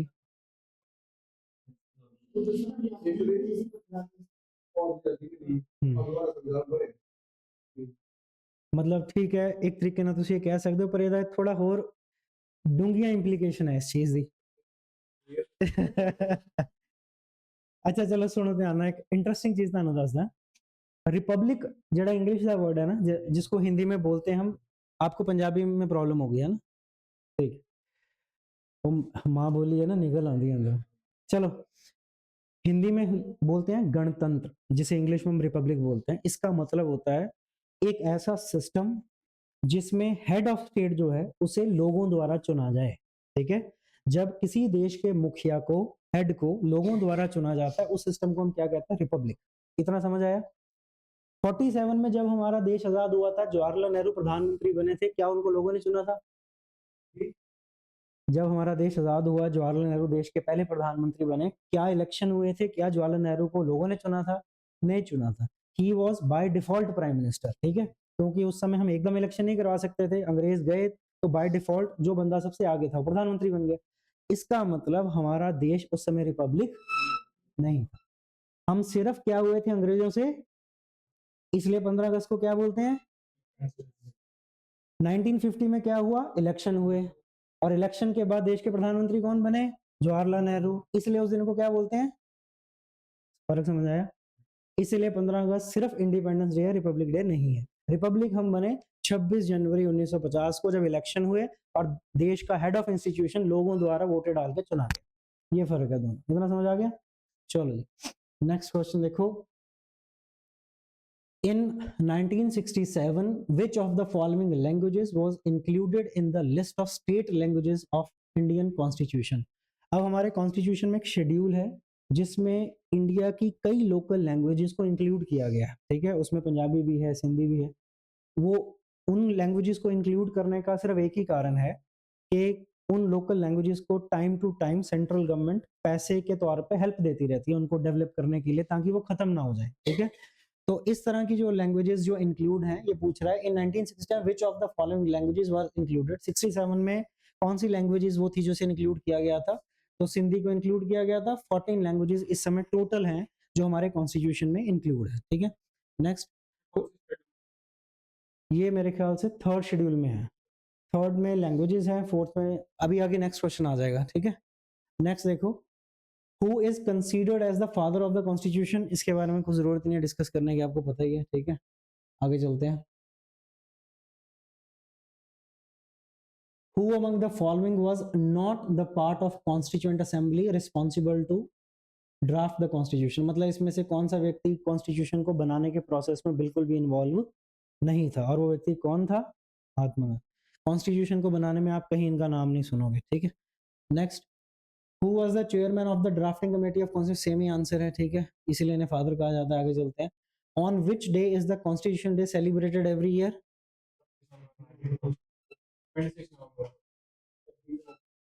बस वो याद रखना, आप यहाँ पे इमोशनल नहीं होना है, 26 जनवरी नहीं बोल देना यहाँ पर। ठीक है, ये छोटी छोटी एक्सप्लेनेशन है, ये आप पढ़ लेना, इसमें ज़्यादा ज़रूरी नहीं है। ये वो उन्होंने बताया हुआ है, कोमेमोरेट जो किया था, एग्जैक्ट डिटेल इन्होंने भी नहीं बताई कि मतलब जनवरी वाले दिन हमने कंप्लीट इंडिपेंडेंस की पहली बार मांग की थी लाहौर सेशन में, उतना नहीं बताया। सिर्फ इतना बताया कि 26 जनवरी को थोड़ा सेलिब्रेट करने के लिए हमने 2 महीने बाद संविधान लागू किया था। Who was the chairman of the drafting committee of the constitution? ये बार बार बहुत क्वेश्चन है, क्यों रिपीट किया हुआ है इतना? पता है ना ये तो आपको, बी आर अम्बेडकर, इस पे क्या टाइम वेस्ट करना। Who described the preamble of Indian Constitution as the political horoscope of India? Horoscope क्या होता है? horoscope तो पता होगा यार, इतना ना करो। कुंडली, अच्छा लिखा हुआ है ठीक है। हॉरोस्कोप मींस कुंडली। इसका मतलब क्वेश्चन ये है कि वो कौन सा व्यक्ति था जिसने कहा था कि जो प्रियम्बल है वो इंडिया का पॉलिटिकल हॉरोस्कोप है। इसका मतलब प्रियम्बल जो है वो भारत की कुंडली बता रहा है कि हमने इंडिया को कैसे बनाना है, क्या करना है। वो कौन व्यक्ति था जिसने बोला था? इसका शॉर्ट फॉर्म आप याद कर सकते हो, के एम मुंशी जी ने बोलते हैं, फुल नेम इनका ये है। ठीक है, आगे। When was the first constituent assembly election held in India? अब हमारा कॉन्स्टिट्यूशन, इसमें एक चीज मैं आपको थोड़ा सा क्लियर कर दूं। इंडिया में पार्लियामेंट है, इतना आप लोगों को पता है? इंडिया की पार्लियामेंट के कितने हिस्से हैं? एक मिनट, थोड़ा सा। तीसरा कौन है? ठीक है। देखो, हर देश तीन चीजों से चलता है। फर्स्ट इज लॉ मेकिंग, ठीक है, और दूसरा लॉ इम्प्लीमेंटेशन, और तीसरा क्या होता है? Law adjudication. ठीक है, थोड़ा सा मुश्किल शब्द है अंग्रेजी का, मैं क्लियर कर दूं। पहला काम है कानून बनाने का। हर देश में ये काम होता है। पहले तो कानून चाहिए, कानून बनाना है। दूसरा, बने हुए कानून को लागू करना है। और तीसरा, जो कानून लागू कर दिया गया है अगर उससे रिलेटेड कोई डिस्प्यूट है तो एक संस्था होगी जो उसको एडजुडिकेट करेगी, यानी उन झगड़ों को सुलझाएगी। पहले तो ये तीन एक्टिविटी समझ आ गई आपको? कानून बनाना, कानून को लागू करना, और लागू किए गए कानून के हिसाब से न्याय करना। ठीक है, नॉर्मली ये तीन काम अलग अलग इंस्टीट्यूशन करते हैं। कानून बनाने का काम करती है पार्लियामेंट, जो इंडिया में काम करती है लोकसभा और राज्यसभा। लागू करने का काम करती है, उसमें आप लगा लो पुलिस, लगा लो आर्मी, लगा लो, ये सब लागू करने का काम करती है। और लागू किए गए कानून के हिसाब से न्याय करने का काम कौन करती है? कोर्ट करती है, जुडिशरी, सुप्रीम कोर्ट या हाई कोर्ट। ठीक है, एक एग्जांपल मैं आपको देता हूं, उससे आपको ये तीन चीजें बिल्कुल क्लियर हो जाएंगी। नरेंद्र मोदी ने अभी साल पहले जो चलान वगैरह इनके रेट बहुत बढ़ा दिए थे, आप लोगों को पता होगा। फॉर एग्जांपल, अगर बिना हेलमेट का पहले 500 रुपए चलान था तो नरेंद्र मोदी ने कानून बनाया भी 2000 रुपए चलान होगा। डबल ट्रिपल लेवल पे बढ़ा दिया था कि भाई जो मोटरसाइकिल बिना हेलमेट के चलाएगा 3000 चलान है। अब नरेंद्र मोदी ने यानी पार्लियामेंट ने एक लॉ पास किया कि पहले फॉर एग्जांपल बिना हेलमेट के 500 रुपए का चलान था, अब 5000 रुपए का चलान होगा। ठीक है, यानी पार्लियामेंट का काम है कानून बनाने का, उन्होंने कानून बना दिया। ठीक है, अब इंप्लीमेंट मोदी ने नहीं करना है। मोदी चालान काटने के लिए सड़क के किनारे नहीं खड़ा होगा। इंप्लीमेंट किसने करना है? पुलिस ने करना है, जेड़े सपाटे खड़े होंगे। ठीक है, चलान उन्होंने करना है, यानी बनाया किसी और ने, लागू किया किसी और ने। अब मान लो आपने, आपको लगता है कि यार ये व्यक्ति जबरदस्ती मेरा चालान कर रहा है, मैंने हेलमेट पहना भी हुआ था, ये जबरदस्ती, क्योंकि ये मेरे से कोई खुंदस खाता है, मेरे मोहल्ले में रहता है जी, मेरी नहीं बनती जबरदस्ती। अब आपका झगड़ा हो गया उस पुलिस वाले के साथ, ये झगड़ा कौन सुलझाएगा? जुडिशरी सुलझाएगी। आप कोर्ट जाओगे, जज बैठा है, कोर्ट आप दोनों का व्यू पॉइंट सुनेगा, फिर डिसीजन देगा कि आप ठीक हो या वो ठीक हो। ये जो लाइन ऑफ थॉट मैं आपको समझा रहा हूं, इसका मकसद सिर्फ एक है, आप इस बात को समझो। कानून बनाता कोई और है, लागू कोई और करता है, और लागू करते समय अगर झगड़ा हो जाए तो सुलझाता कोई और है। ठीक है, ये काम है लेजिस्लेचर का, एग्जीक्यूटिव का और जुडिशरी का। ये बेसिक चीज समझ आ गई। अब वापस आते हैं। अब यहाँ पे ये सारी डिटेल मैंने आपको यहाँ क्यों समझाई है? 1950 में हमारी पार्लियामेंट बनने से पहले देश को अब 47 में हमारा देश आजाद हुआ था, 50 में पार्लियामेंट बनी है। ठीक है, ये 2-3 साल के गैप में पार्लियामेंट का रोल प्ले किया था उस समय की कॉन्स्टिट्यूएंट असेंबली में। ठीक है, वो कॉन्स्टिट्यूएंट असेंबली जो संविधान बनाने का भी काम कर रही थी और एज अ पार्लियामेंट भी एक्ट कर रही थी। ठीक है, वो एक इंस्टीट्यूशन दो काम कर रहा था, संविधान बनाने का भी, कॉन्स्टिट्यूएंट असेंबली का भी, और पार्लियामेंट का। जब 50 में कानून लागू हो गया तो काम, एक काम खत्म हो गया, फिर वो परमानेंट एक पार्लियामेंट के तौर पे काम करने लगे। इतनी समझ आई? अब ये क्वेश्चन पूछ रहा है, who was the first constituent, when was the first constituent assembly election held? कि हमारी वो जो पुरानी पार्लियामेंट थी, जो पार्लियामेंट का भी काम कर रही थी और कॉन्स्टिट्यूएंट असेंबली का भी काम कर रही थी, उसके पहले इलेक्शन कब हुए थे? That was in 1946। ये इलेक्शन तब हुए थे जब अंग्रेजों ने डिसाइड कर लिया था कि उन्होंने इंडिया को छोड़ना है। उन्होंने गांधी को और नेहरू वगैरह जो टॉप मोस्ट पॉलिटिशियन थे उनको प्रपोजल दे दिया था कि 2-3 महीने में हमने क्विट कर देना है, आप लोग अपना सिस्टम सेट कर लो, इलेक्शन करवा लो, पार्लियामेंट बना लो, ताकि ये ना हो कि हम विड्रॉ करें तो आपका पूरा सिस्टम कोलैप्स हो जाए, आपसे देश ही ना चले। तो इसीलिए नेहरू वगैरह ने क्या किया, 46 में इलेक्शन करवा लिया पूरे इंडिया में, एक कॉन्स्टिट्यूएंट असेंबली बना ली, पार्लियामेंट बना ली। वो पार्लियामेंट का भी काम कर रही थी, कॉन्स्टिट्यूशन बनाने का भी काम कर रही थी, और 47 में एक साल बाद ब्रिटिशर्स यहाँ से विड्रॉ कर लेते। इतनी बात समझ आई? ठीक है, नेक्स्ट है, in which year did Motilal Nehru and 8 other Congress leader draft constitution of India in 1928? Motilal Nehru Jawaharlal Nehru ji के पिता थे, फादर थे, ठीक है। अब इसकी थोड़ी सी हिस्ट्री आपको समझनी जरूरी है ताकि आप इसको रट्टा ना मारो। मोतीलाल नेहरू उन लोगों में से थे, आपने हिस्ट्री में थोड़ा बहुत पढ़ा होगा कि एक नरम दल और गरम दल वगैरह, ठीक है। कुछ ऐसे पॉलिटिशियंस थे जो चाहते थे कि अंग्रेजों को डंडे के जोर से निकाला जाए, वायलेंटली निकाला जाए। भगत सिंह उनमें से एक थे, ठीक है, और उनके फॉलोअर्स उनमें से एक थे। कुछ लोग थे नरम दल वाले जो कहते थे नहीं यार, बातचीत करके मसला सुलझाया जा सकता है, वायलेंस की जरूरत नहीं है। मोतीलाल नेहरू, वल्लभ भाई पटेल, ये लोग उस ग्रुप के लोग। अब ये 1920s की बात है, मोतीलाल नेहरू जब डायलॉग कर रहे थे उस समय के चांसलर के साथ, तो बातचीत में उस समय के जो टॉप अंग्रेजों के लीडर थे उन्होंने कहा कि यार हम तुम्हारे देश को छोड़ भी जाएं, तुमसे फिर भी देश नहीं चलेगा, क्योंकि देश चलाने के लिए रूल्स बनाने पड़ते हैं, कॉन्स्टिट्यूशन बनाना पड़ता है, बहुत दिमाग लगता है। हमने इतने सालों बाद ब्रिटेन को ग्रेट ब्रिटेन बनाया है, तुम्हारी औकात नहीं है कि तुम कॉन्स्टिट्यूशन बना लो। तुम्हें क्या पता फंडामेंटल राइट्स, क्या पता फंडामेंटल ड्यूटीज, क्या पता सेंटर स्टेट रिलेशन आर्टिकल्स, तुम कैसे बनाओगे? उस चैलेंज को जवाहरलाल नेहरू के पिता मोतीलाल नेहरू ने एक्सेप्ट किया कि ठीक है, अगर आपको लगता है आप इसलिए देश नहीं छोड़ रहे कि हम कॉन्स्टिट्यूशन नहीं बना सकते, आप हमारी इतनी चिंता करते हो, तो हम आपको कॉन्स्टिट्यूशन बना के दिखाते हैं। तो मोतीलाल नेहरू और उनके 8 एसोसिएट ने मिलके 8-9 महीने होमवर्क किया और उन्होंने पहला ड्राफ्ट, रफ ड्राफ्ट हमारे कॉन्स्टिट्यूशन का तैयार किया था। इस ड्राफ्ट का एक्चुअल हमारा जो कॉन्स्टिट्यूशन बना उससे कोई संबंध नहीं है, ठीक है। दोनों को लिंक नहीं करना है, कंफ्यूज नहीं होना है। ये सिर्फ एक चैलेंज एक्सेप्ट करने वाला मामला था। मोतीलाल नेहरू ने एक्सेप्ट किया, उन्होंने ड्राफ्ट बनाया। तो ये सवाल उससे रिलेटेड है कि in which year did Motilal Nehru and 8 other Congress leader draft a constitution of India? ये वो वाला कॉन्स्टिट्यूशन है, 47 वाला कॉन्स्टिट्यूशन नहीं है। तो ये कब बना था? 1928 में। इन्होंने कॉन्स्टिट्यूशन बना के दिया, अंग्रेजों को कहा लो जी हमने बना लिया कॉन्स्टिट्यूशन, अब छोड़ दो। तो तब अंग्रेज नहीं नहीं, मैं तो मजाक कर रहे थे, हम नहीं छोड़ के जाएंगे। ये गवर्नमेंट ऑफ इंडिया एक्ट 1930 में तब्दील हुआ, इसके कुछ प्रोविजन उसमें लिए गए थे, पर सारा का सारा नहीं लिया गया था, ठीक है। आगे, विच of the following is not the feature of Indian federal system? अब एक ये वर्ड यहाँ पे यूज हुआ है, फेडरल सिस्टम। बच्चे क्या होता है फेडरल सिस्टम? संघीय ढांचा इसे बोलते हैं हिंदी में। हाँ जी, फेडरल सिस्टम, ठीक है। और कोई इससे ऑपोजिट कौन सा सिस्टम होता है? देखो ये दो वर्ड यूज होते हैं पॉलिटी में, एक यूनिटरी और एक फेडरल। यूनिटरी को बोलते हैं एकात्मक, फेडरल को बोलते हैं संघात्मक। यूनिटरी मींस जब सारी की सारी पावर सेंटर के कंट्रोल में होती है, स्टेट के पास कोई पावर नहीं होती है, ठीक है। और फेडरल वो जिसमें पावर 50-50% सेंटर और स्टेट में डिवाइडेड होती है, थोड़े काम सेंटर ने करने हैं, थोड़े काम स्टेट ने करने, ठीक है। अब कोई एग्जांपल दे सकता है ऐसे कंट्री की जो एब्सोल्युटली यूनिटरी है, सारी की सारी पावर सेंटर पे पास कंट्रोल है, स्टेट के पास कुछ नहीं है? बिल्कुल सही, मुंडा सही कह रहे हैं यार, तुम उन्होंने नाप देने चाह रहे हैं, बिल्कुल सही गल है। जो यूके है, ग्रेट ब्रिटेन, वो एक परफेक्ट एग्जांपल है एब्सोल्यूट यूनिटरी पावर। जो लंदन है कैपिटल सिटी, वहां पे जो एडमिनिस्ट्रेशन है उसके पास 100% पावर है, स्टेट्स के पास कोई पावर नहीं है।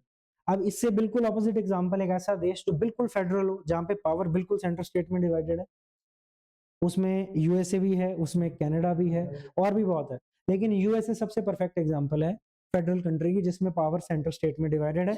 जो काम सेंटर ने करने हैं वो सेंटर ही करेगा, उसमें स्टेट इंटरफेयर नहीं करेगा, और जो स्टेट ने करने हैं उसमें सेंटर इंटरफेयर नहीं कर सकता, ठीक है। अब इंडिया का मामला थोड़ा सा कॉम्प्लेक्स है। इंडिया ना पूरी तरह यूनिटरी है, ना पूरी तरह हम फेडरल हैं। इंडिया के लिए एक वर्ड यूज होता है क्वासी फेडरल, ठीक है। क्वासी फेडरल का मतलब ये है, किसने यूज किया था ये वर्ड? एक पॉलिटिकल साइंटिस्ट थे ब्रिटेन के, केसी वेयर, ठीक है। तो उन्होंने वर्ड यूज किया था, इसका मतलब मैं आपको समझा देता हूँ। क्वासी फेडरल से केसी वेयर का मतलब था एक ऐसा ढांचा देखने में जिससे फीलिंग आए कि यार ये फेडरल है, पावर सेंटर स्टेट में डिवाइडेड है, पर जैसे जैसे आप बीच में जाते जाओ, समझते जाओ, तो आपको पता लगता है कि नहीं यार, सेंटर बहुत ज्यादा पावरफुल। ये स्टोरी है इंडिया की।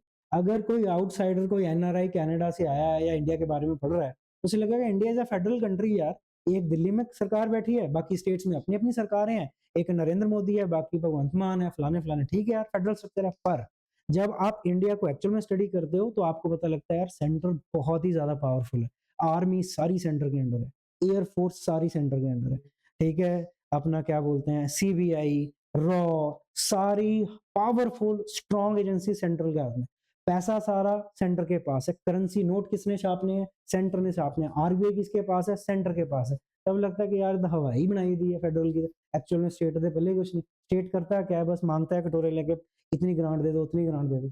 तो ये स्टोरी है इंडिया की, कि देखने में फेडरल लेकिन इन प्रैक्टिस यूनिटरी, ठीक है। इस चीज को केसी वेयर ने यूज किया है, वर्ड के थ्रू एक्सप्रेस किया है, क्वासी फेडरल, ठीक है। अब वापस आते हैं, विच of the following is not the feature of Indian federal system.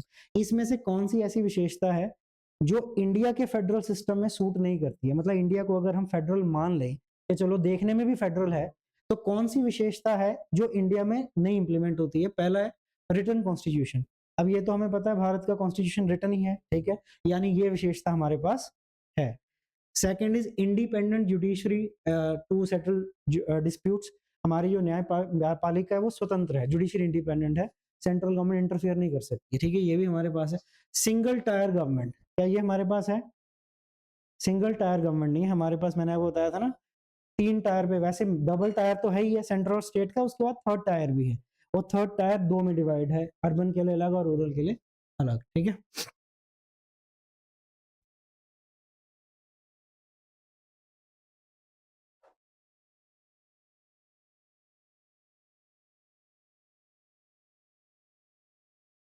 बस सिंगल टायर नहीं है, बाकी डिवीजन ऑफ पावर। नेक्स्ट है, the ideals of liberty, equality and fraternity contained in the preamble of constitution are borrowed from the constitution of which country, ठीक है। और इसमें मैं थोड़ा सा आपको बता दूं कि हमारे कॉन्स्टिट्यूशन की बहुत सी चीजें अलग अलग कॉन्स्टिट्यूशन से ली हुई हैं। इसमें ये प्रियम्बल के इन 3 आइडियाज की बात कर रहा है। फंडामेंटल राइट्स अमेरिकन कॉन्स्टिट्यूशन से लिए गए हैं, ठीक है। जो हमारे कॉन्स्टिट्यूशन में इमरजेंसी का प्रोविजन है वो जर्मनी के कॉन्स्टिट्यूशन से लिया गया है, ठीक है। तो इस तरीके से हमारे कॉन्स्टिट्यूशन में अलग अलग कंट्रीज के कॉन्स्टिट्यूशन से बहुत सी चीजें ली गई। इसलिए कुछ लोग मजाक में इंडियन कॉन्स्टिट्यूशन को बोरोड कॉन्स्टिट्यूशन बोलते हैं कि इन्हों को अपना कुछ नहीं है, सारा इतना तो इकट्ठा किया है, ठीक है। पर एक्चुअल में ये सही नहीं है। जो चीजें उस समय दुनिया में बेस्ट एग्जिस्ट करती थी हमने उन्हें अकोमोडेट किया, पर ब्लाइंडली अकोमोडेट नहीं किया। अगर हमने जर्मनी से इमरजेंसी पावर्स ली हैं तो ये देखा कि इंडिया में क्या प्रेसिडेंट उन इमरजेंसी पावर का सही इस्तेमाल कर पाएगा, क्या हमारे इंडियन कॉन्टेक्स्ट में वो चीज ठीक है या नहीं है। वो सब सोच के स्टडी करके हमने इस चीज को इम्प्लीमेंट किया। अगर हमारा प्योरली कॉन्स्टिट्यूशन बोरोड कॉन्स्टिट्यूशन होता तो रिजर्वेशन का कॉन्सेप्ट कभी नहीं होना था, क्योंकि दुनिया का कोई संविधान नहीं है जिसने वन गो में अपने देश के सबसे गरीब तबके को रिजर्वेशन दे दी हो। India is the only country, ठीक है। इसलिए इंडिया एब्सोल्युटली बोरोड कॉन्स्टिट्यूशन नहीं है, ठीक है। तो ये वाली जो चीजें हमने कहां से ली है, फ्रांस से ली है। फ्रेटर्निटी का क्या मतलब होता है, मतलब मिलके रहना वगैरह जो भी है, ठीक है।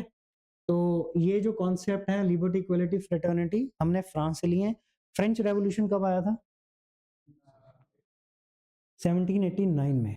जो फ्रेंच रेवोल्यूशन आया था, ये फ्रेंच रेवोल्यूशन का नारा था, उसका लिबर्टी, इक्वालिटी और फ्रेटर्निटी। तो ये जो फ्रेंच रेवोल्यूशन का नारा था, हमने ये 3 कॉन्सेप्ट वहां से लिए हैं, इसलिए कहते हैं कि फ्रेंच कॉन्स्टिट्यूशन से लिए, ठीक है। आगे, इन 1946 who among the following was made the interim president of Indian constituent assembly? Interim का मतलब क्या होता है?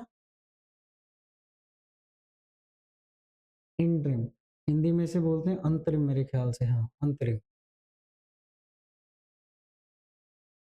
क्या मतलब होता है, गैस करो, हाँ जी तेजसो। हाँ वेरी गुड। इंटरिम का मतलब होता है टेम्परेरी जुगाड़, ठीक है। मान लो पुरानी सरकार खत्म हो गई है, नई सरकार को आने में अभी महीना 2 महीना लगना है, वो 1.5 महीना ਜਿਹੜਾ ਅਸੀਂ ਟਪਾਣਾ है ਉਹਦੇ ਲਈ ਅਸੀਂ इंटरिम सरकार बनाते कि चलो 1.5 महीना इतना काम चला लिया, that is called interim government. अब सवाल ये है कि 1946 में इनमें से कौन था जिसे इंटरिम प्रेसिडेंट बनाया गया इंडियन कॉन्स्टिट्यूंट असेंबली का। यानी पुराने जो प्रेसिडेंट था उसका टेन्योर खत्म हो गया था, नया चयन नहीं हुआ था, तो इंटरिम कौन बना था? इंटरिम बना था सचिदानंद सिन्हा, ठीक है। Sachchidananda Sinha was the interim president of India. ये एक्सप्लेनेशन आप लोग पढ़ लेना, कुछ खास नहीं है।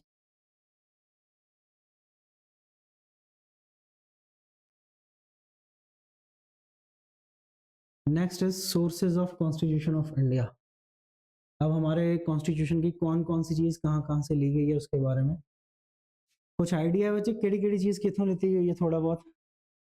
हाँ बताओ। हाँ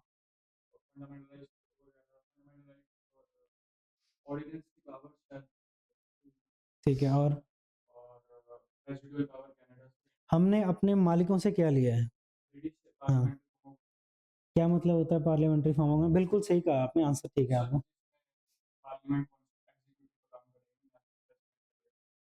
ठीक है, देखो एक चीज़ याद रखना, हमारा जो पूरी पॉलिटी का जो बेस है ना, जिसको हम अंग्रेजी में बोलते हैं पार्लियामेंट्री फॉर्म ऑफ गवर्नमेंट, वो बेस लिया है हमने ब्रिटिशर से।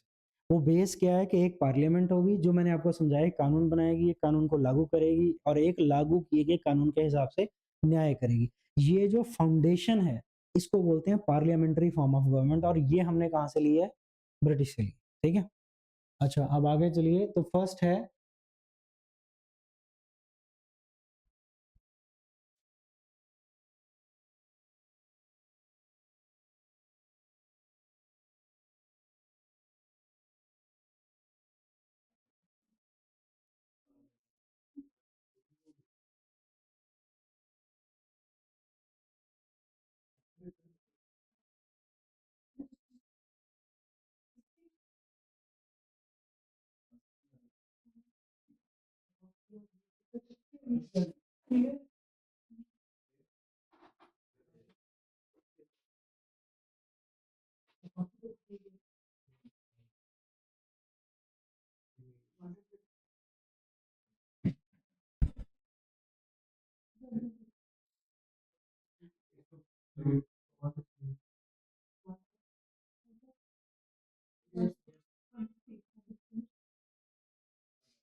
हम्म,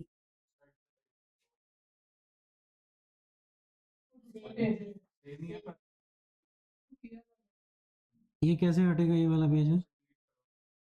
अंडू ये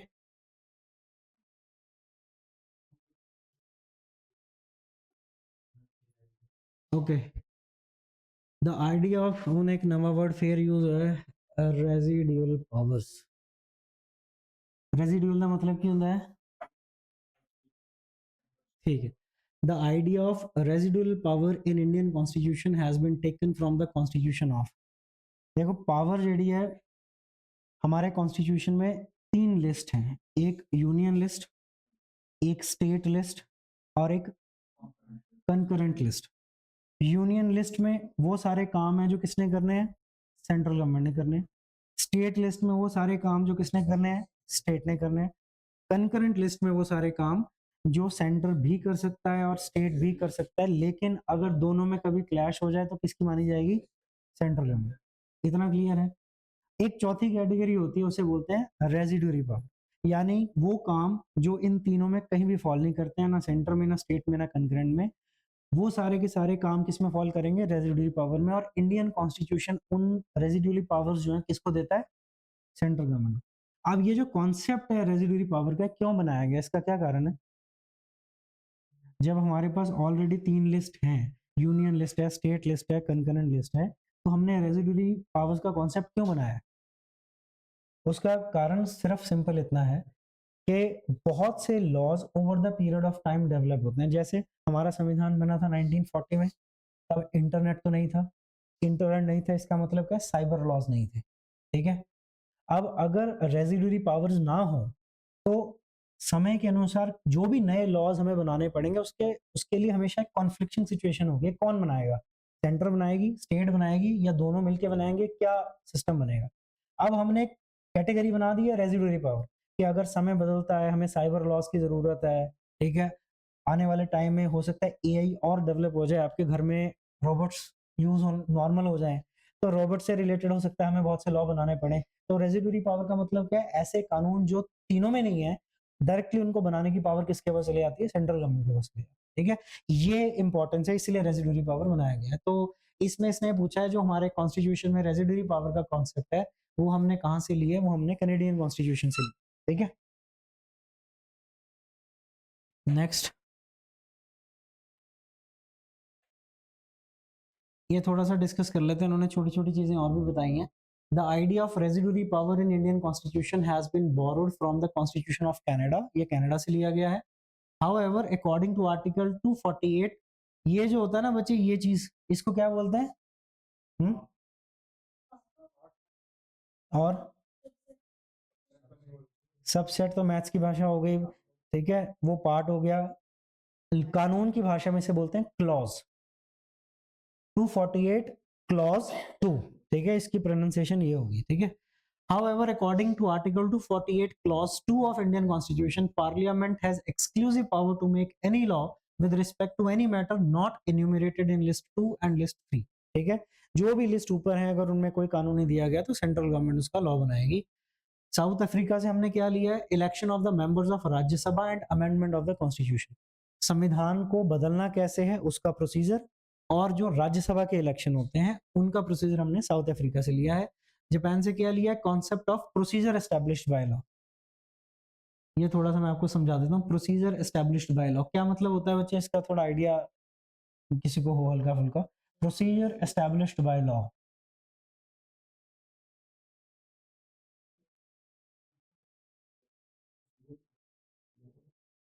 procedure established by law.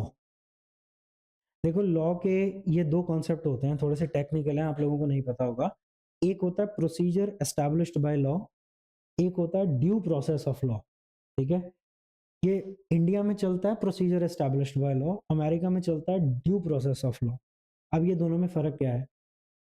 India में जितने भी कानून हैं वो इस कॉन्सेप्ट पे काम करते हैं कि प्रोसीजर एस्टैब्लिश्ड बाय लॉ। अगर कोई पार्लियामेंट ने लॉ बनाया है और उस लॉ को आप चैलेंज कर देते हो सुप्रीम कोर्ट में कि यार ये नरेंद्र मोदी ने गलत लॉ बनाया है, तो सुप्रीम कोर्ट जब आपकी अपील को सुनेगा और समझेगा कि क्या नरेंद्र मोदी ने वाकई में लॉ गलत बनाया, तो वो उस लॉ की वैल्यू को नहीं जज करेगा कि वाकई में, फॉर एग्जांपल मैं किसकी एक एग्जांपल आपको देता हूँ, हंसी वाली एग्जांपल है पर आपको बिल्कुल क्लियर हो जाएगा। मान लो नरेंद्र मोदी की सरकार पार्लियामेंट में लॉ बनाती है कि जो व्यक्ति हेलमेट नहीं पहनेगा उसे 5 लाख का जुर्माना है, ठीक है। अब आम जनता को लगता है कि यार 5 लाख तो बहुत होता है, मैं कुछ लोगों की साल की इनकम होती है, ठीक है। ठीक है। अब मान लो इस जैसा कोई व्यक्ति है, अवेयर्ड सिटीजन है, उसको लगा नहीं यार ये तो मैं पागलपन है, ये सुप्रीम कोर्ट चले जाते हैं, ठीक है, कि यार ये आपने लॉ बनाया है, ये लॉ बिल्कुल गलत है, 5 लाख रुपए को कैसे दे सकते? अब सुप्रीम कोर्ट जब इस लॉ की स्टडी करेगा तो सुप्रीम कोर्ट इस चीज को बाद में देखेगा कि 5 लाख बहुत अमाउंट है, इंडिया की कितनी पॉपुलेशन 5 लाख दे सकती है नहीं दे सकती, वो बात की बात है। सबसे पहले सुप्रीम कोर्ट क्या देखेगा? क्या नरेंद्र मोदी ने ये लॉ प्रोसीजर फॉलो करके बनाया है? जो प्रोसीजर एस्टैब्लिश है, जिसे अंग्रेजी में बोलते हैं प्रोसीजर एस्टैब्लिश्ड बाय लॉ।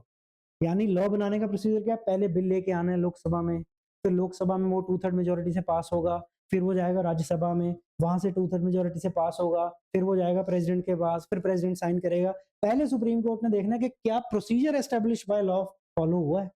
ऐसा तो नहीं है कि मतलब लोकसभा से पास किया और लागू कर दिया, या लोकसभा राज्यसभा से पास नहीं किया, कैबिनेट से पास करके कानून बना दिया। अगर वहीं पे गड़बड़ है तो सुप्रीम कोर्ट ने वो लॉ वहीं क्वैश कर देना कि भाई तूने तो प्रोसीजर ही फॉलो नहीं किया, बाकी तो हम जा ही नहीं रहे। हाँ, अगर प्रोसीजर सारा एस्टेब्लिश्ड है, फिर सुप्रीम कोर्ट नेक्स्ट लेवल पे देखेगा आर्गुमेंट कि हाँ 5 लाख ज्यादा है या कम है, फिर सरकार को कहेगा आप अपना पक्ष दो, इनको कहेगा हाँ जी आप अपना पक्ष दो, फिर बहस शुरू होगी। लेकिन पहला बहस से चीज चेक क्या होती है कि procedure established by law follow हुआ है या नहीं हुआ, ठीक है। समझ आ गया इसका मतलब? इसको बोलते हैं प्रोसीजर एस्टेब्लिश्ड बाय लॉ, और ये चीज हमने कहां से ली है? जापान के कॉन्स्टिट्यूशन, ठीक है। Next is due process of law, होता है जो अमेरिका में फॉलो होता है। उसमें अमेरिकन जज के सामने अगर कोई केस आ गया, अमेरिकन जज ने ये देखना ही नहीं है कि इस लॉ को प्रोसीजर के हिसाब से बनाया गया या नहीं बनाया गया, उसके लिए वो इंपॉर्टेंट नहीं है। उसने उस केस की मेरिट देखनी है। अगर उस केस में मेरिट है, वो सरकार ने वो लॉ ठीक बनाया है, चाहे प्रोसीजर के अकॉर्डिंग नहीं बनाया, तो सुप्रीम कोर्ट उसकी फेवर में डिसीजन दे, जो इंडियन कोर्ट नहीं दे सकता। मान लो डोनाल्ड ट्रंप जो है कहता है कि यार बड़े मैक्सिको तो ना बड़े लोग कंध टप के इधर आ जाते हैं, मैं 10-10 फुट की कंध बना देनी है, और उन्हें क्या है वो है उस हिसाब का होगा, ठीक है, ट्रंप का। और ट्रंप ने कहा था कि मैं अगर इलेक्शन जीता तो मैं पूरे अमेरिका के इर्द गिर्द 10-10 फुट की दीवारें बना दूंगा ताकि कोई इलीगल इमिग्रेंट ना आए, ठीक है। अब मान लो उन्होंने मतलब दीवार भी बना दी और दीवार के साथ उसने इलेक्ट्रिक वायरिंग करा दी। अब उसमें कोई मेक्सिको का बंदा आ रहा है, उसकी मौत हो गई, कुछ हो गई, ठीक है? और कोर्ट में केस चला गया, अमेरिकन सुप्रीम कोर्ट में, कि यार इसने क्या स्टेप उठाया, इसने मतलब इस वजह से तो लोग मर रहे हैं, नॉर्मल बर्ड्स भी बैठते हैं, वो भी मर रहे हैं, कहते इस तरीके को बोलो है बंद करें। अब अमेरिकन कोर्ट ये नहीं देखेगा कि ट्रंप ने ये दीवार बनाई है, ये ड्यू प्रोसीजर फॉलो करके बनाई है या नहीं बनाई है। क्या इसने सेनेट में बिल पास कराया है, क्या इसको 2/3 मेजॉरिटी, वो नहीं देखना। वो सीधा मेरिट देखेगा। अगर जज को लगेगा ठीक है यार इतनी ज्यादा इमिग्रेशन इलीगल इमिग्रेंट्स आ रहे हैं, जॉब अमेरिका दे नहीं सकता, अमेरिका क्राइसिस में, ठीक किया बिल्कुल। लेकिन अगर ऐसी हरकत इंडिया में हुई हो तो पहले इंडिया सुप्रीम कोर्ट क्या देखेगी कि ठीक है इसने दीवार बनाई है, पर क्या ड्यू प्रोसीजर ऑफ लॉ बनाई है, क्या इसने लोकसभा से परमिशन ली है, क्या इसने राज्यसभा से परमिशन ली है, क्या प्रेसिडेंट ने साइन किया है, क्या जहां जहां दीवार बनी है वहां पे किसानों की जमीन प्रॉपर तरीके से एक्वायर हुई है। अगर वो सब हुआ है फिर नेक्स्ट स्टेप पे वो देखेंगे कि हाँ ये ठीक किया या नहीं किया। समझ में आया? तो प्रोसीजर एस्टेब्लिश बाय लॉ में पहले देखना है कि लॉ का प्रोसीजर फॉलो हुआ या नहीं हुआ। ड्यू प्रोसेस ऑफ लॉ में लॉ प्रोसीजर फॉलो हुआ और नहीं है वो मेरिट नहीं है, काम देखना है क्या वो मेरिट है या नहीं है, उस बेसिस पे जज। फर्क समझ आ गया दोनों? ठीक है। नेक्स्ट है which of the following feature of Indian constitution was taken from Soviet socialist Republic. ये वर्ड सुना हुआ बच्चे आपने, सोवियत सोशलिस्ट रिपब्लिक। बताओ इसके बारे में क्या सुना है आपने? रशिया का क्या पूरा नाम था उस समय?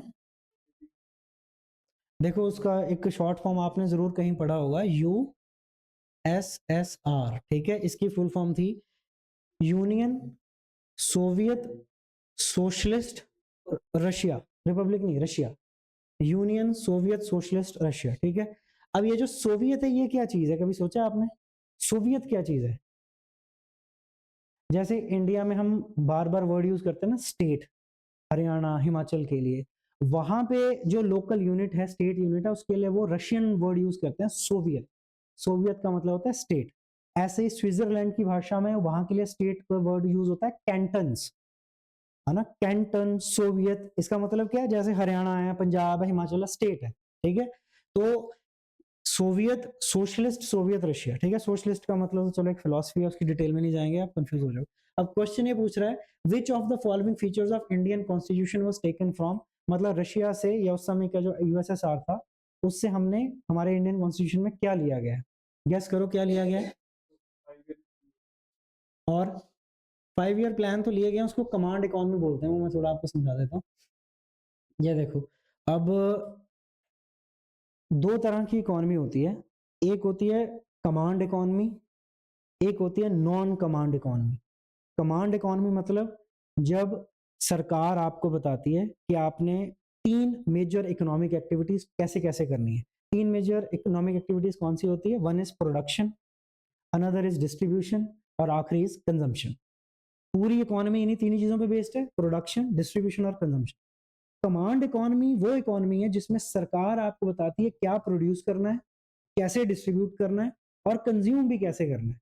आप अपनी मर्जी से कुछ भी नहीं खा सकते, सरकार आपको बताएगी आपने ये खाना है, इतना खाना है, सरकार डायरेक्ट, इसको बोलते हैं कमांड इकोनॉमी, जब पूरी की पूरी इकोनॉमी को रेगुलेट करती है सरकार, ठीक है? नॉन कमांडिंग इकोनॉमी जैसे अमेरिकन इकोनॉमी है, सरकार को कोई मतलब नहीं है, आप जो मर्जी प्रोड्यूस करो, जैसे मर्जी डिस्ट्रीब्यूट करो, मतलब कानून के दायरे में रह के जो मर्जी कंज्यूम करो, ये आपके घर का मैटर है। आपने बिजनेस खड़ा करना है कर लो, आपने प्लांट लगाना है लगा लो, जो भी रूल्स है उनको फॉलो करके, सरकार इन्वॉल्व नहीं है इकोनॉमी में, उससे बोलते हैं नॉन कमांडिंग इकोनॉमी, ठीक है? अब रशिया से हमने सिर्फ 5 ईयर प्लान नहीं लिए, 5 ईयर प्लान सिर्फ एक हल्की सी झलक है। रशिया से हमने ली थी कंप्लीट कमांड इकोनॉमी, क्योंकि 47 में जब देश आजाद हुआ था इंडिया के पास रिसोर्सेज नहीं थे।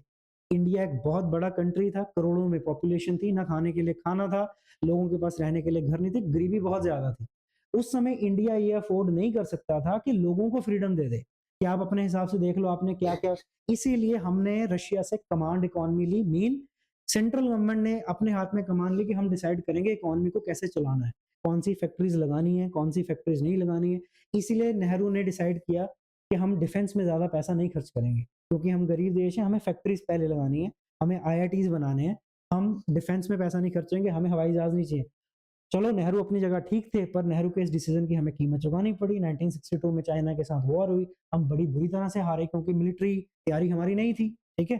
तो वो एक माइनस पॉइंट रहा, वो एक अलग चीज़ है, ठीक है? तो इन शॉर्ट हमने कमांड इकोनॉमी रशिया से ली और सिंपल भाषा में कहें तो हमने क्या लिया 5 ईयर प्लान। 5 ईयर प्लान है क्या? कमांड इकोनॉमी का हिस्सा है कि सरकार तय करती है कि आने वाले 5 साल में देश क्या-क्या करेगा, किस दिशा में जाएगा, सरकार पहले ही डिसाइड कर लेती है, ठीक है? नेक्स्ट आगे क्वेश्चन देखिए, अगला है the power of judicial review in Indian constitution and provision of independence which is taken from.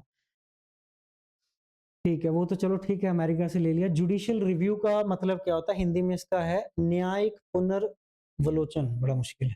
बताइए, जुडिशियल रिव्यू क्या होता है? कोई डिसीजन अगर गलत लग रहा है तो दोबारा रिव्यू कर किसको गलत लग रहा है? जुडिशरी को मतलब अपना डिसीजन रिव्यू कर सकते हैं? ठीक कर सकते हैं हाई सुप्रीम कोर्ट। ठीक है, देखो जुडिशियल रिव्यू का एक सिंपल सा मतलब है, ये दुनिया की बहुत कम सुप्रीम कोर्ट्स हैं जिनके पास ये पावर है। अमेरिकन सुप्रीम कोर्ट के पास है, इंडियन सुप्रीम कोर्ट के पास भी है। ब्रिटेन में सुप्रीम कोर्ट के पास ये पावर नहीं है। जुडिशियल रिव्यू का मतलब होता है अगर कोर्ट को ये फील होता है कि उसके सामने जो लॉ को चैलेंज किया गया है वो लॉ जिस मर्जी 30 मार्का ने बनाया हो, चाहे पार्लियामेंट ने बनाया हो, चाहे आर्मी ने बनाया हो, चाहे कैबिनेट ने बनाया, अगर सुप्रीम कोर्ट को लगता है कि यार लॉजिकली ये लॉ गलत है, तो सुप्रीम कोर्ट के पास ये पावर है कि उस लॉ को नल और वॉइड डिक्लेयर कर सकती है, यानी खत्म कर सकती है। इस पावर को, सुप्रीम कोर्ट की इस एक्सक्लूसिव पावर को बोला जाता है पावर ऑफ जुडिशियल रिव्यू। यानी जुडिशरी रिव्यू करती है कि पार्लियामेंट ने ये लॉ बनाया, ठीक बनाया, नहीं बनाया, गलत बनाया। अगर उसे लगेगा गलत है तो वो नल एंड वॉइड कर देती है। ये पावर सिर्फ इंडियन सुप्रीम कोर्ट के पास है और अमेरिकन सुप्रीम कोर्ट के पास है। ब्रिटेन में अगर पार्लियामेंट कोई लॉ पास कर देती है तो वहां का सुप्रीम कोर्ट ब्रिटेन की पार्लियामेंट द्वारा बनाए गए लॉ को नल एंड वॉइड डिक्लेयर नहीं कर सकता। इसीलिए एक बहुत फेमस पॉलिटिकल थिंकर हैं थॉमस मैसी, वो कहते हैं कि British parliament can do anything accept making man and women, women and man. मतलब एक पावर शो कर रहे हैं कि वो कुछ भी कर सकते हैं क्योंकि सुप्रीम कोर्ट उनके डिसीजन को रिवर्ट नहीं कर सकती। पर इंडिया में वो सिस्टम नहीं है। अब इंडिया में जो जुडिशियल रिव्यू की पावर है वो कौन से कॉन्स्टिट्यूशन से ली गई है? अमेरिकन कॉन्स्टिट्यूशन से, ठीक है जी। अब इन्होंने डिटेल कुछ नहीं, बस ठीक है, आगे नेक्स्ट। तो जो केशवानंद भारती केस था उसमें जुडिशरी रिव्यू कोई नहीं, वो केस डायरेक्ट सुप्रीम कोर्ट आया था। केशवानंद, केशवानंद की थोड़ी हिस्ट्री पता है आपको?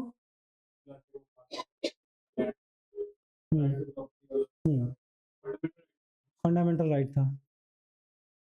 देखो केश, थोड़ा सा मैं बता देता हूँ, बहुत नहीं बताऊंगा ताकि हमारा प्रोजेक्ट डिरेल ना हो, पर इंटरेस्टिंग है, इंपॉर्टेंट है, इससे जुड़ा हुआ है, पावर ऑफ जुडिशियल रिव्यू से जुड़ा हुआ है वो, सही आपने पॉइंट आउट किया। ये मामला है 1962 का, 1962 का। केशवानंद एक साउथ के फार्मर कह लो या एक संत टाइप कह लो, उनका एक एरिया था। जब नेहरू 1960s में आए तो नेहरू का ये स्ट्रॉन्ग ओपिनियन बन गया कि यार इंडिया में लैंड इनइक्वालिटी बहुत ज़्यादा है। कुछ लोगों के पास 2-2 हज़ार किले ज़मीन है और कुछ लोगों के पास इतना भी नहीं है कि वो सर्वाइव कर पाए। तो नेहरू को ये फीलिंग आई कि यार अगर इंडिया को इकोनॉमिक पाथ पे लेके जाना है, थोड़ा फाइनेंशियली ठीक करना है, तो ये बहुत ज़रूरी है कि जिनके पास बहुत ज़्यादा लैंड है उनसे लैंड लेके गरीबों में बांटी जाए। ये नेहरू का विजन था। तो नेहरू ने इस विजन को इम्प्लीमेंट किया। उन्होंने, नेहरू की सरकार ने एक लॉ बनाया जिसमें लॉ ये था कि अगर पता नहीं 800 या 850, मुझे याद नहीं, उस एकड़ से ज्यादा किसी के पास लैंड है तो सरकार उन्हें मिनिमम मुआवजा देगी और वो जमीन उनसे ले लेगी और फिर वो अपने हिसाब से गरीबों में बांट देगी, जो भी था। तो इसी प्रोसेस में केशवानंद भारती केस की जो जमीन थी वो स्टेट ने, यानी नेहरू सरकार ने एक्वायर की।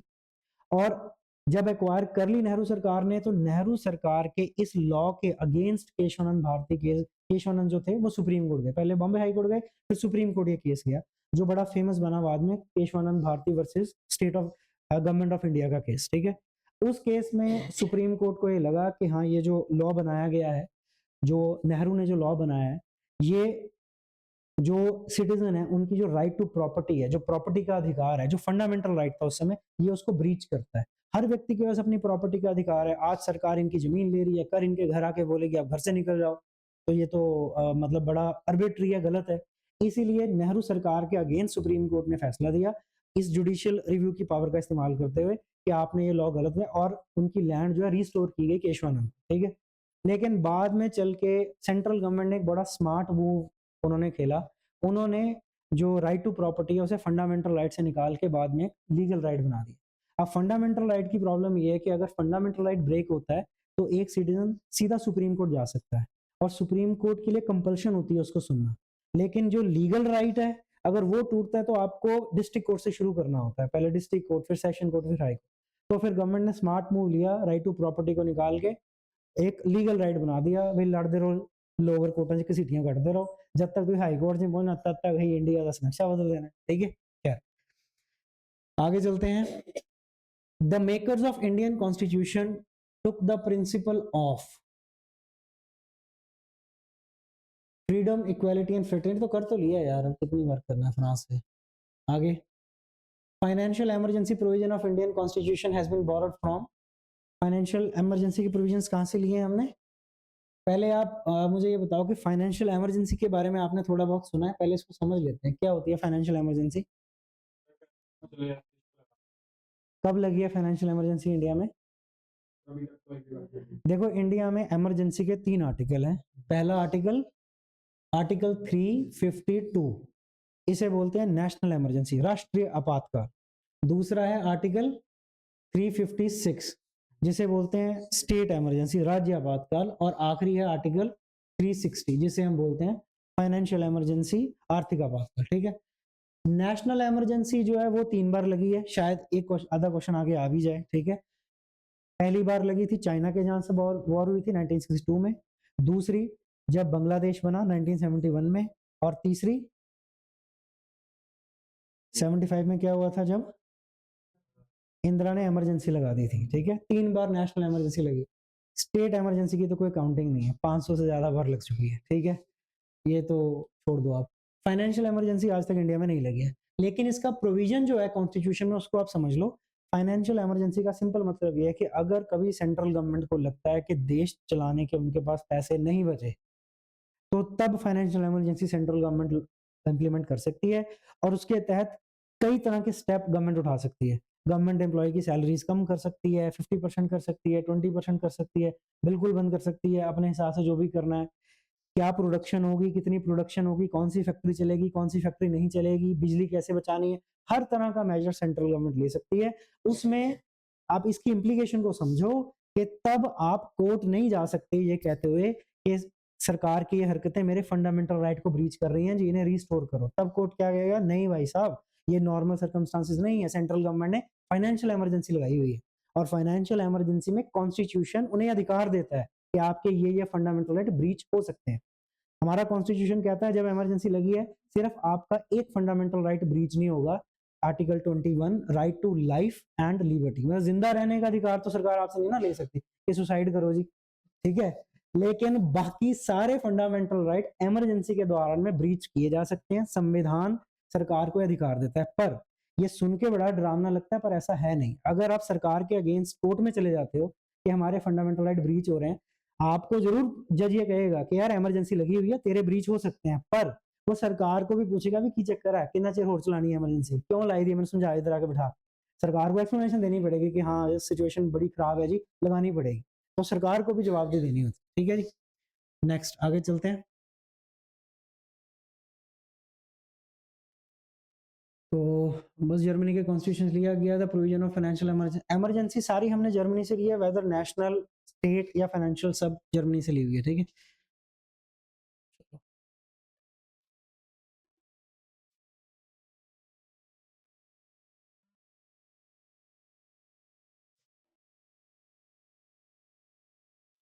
इन्ना भी नजर आ रहा है ਤੁਹਾਨੂੰ?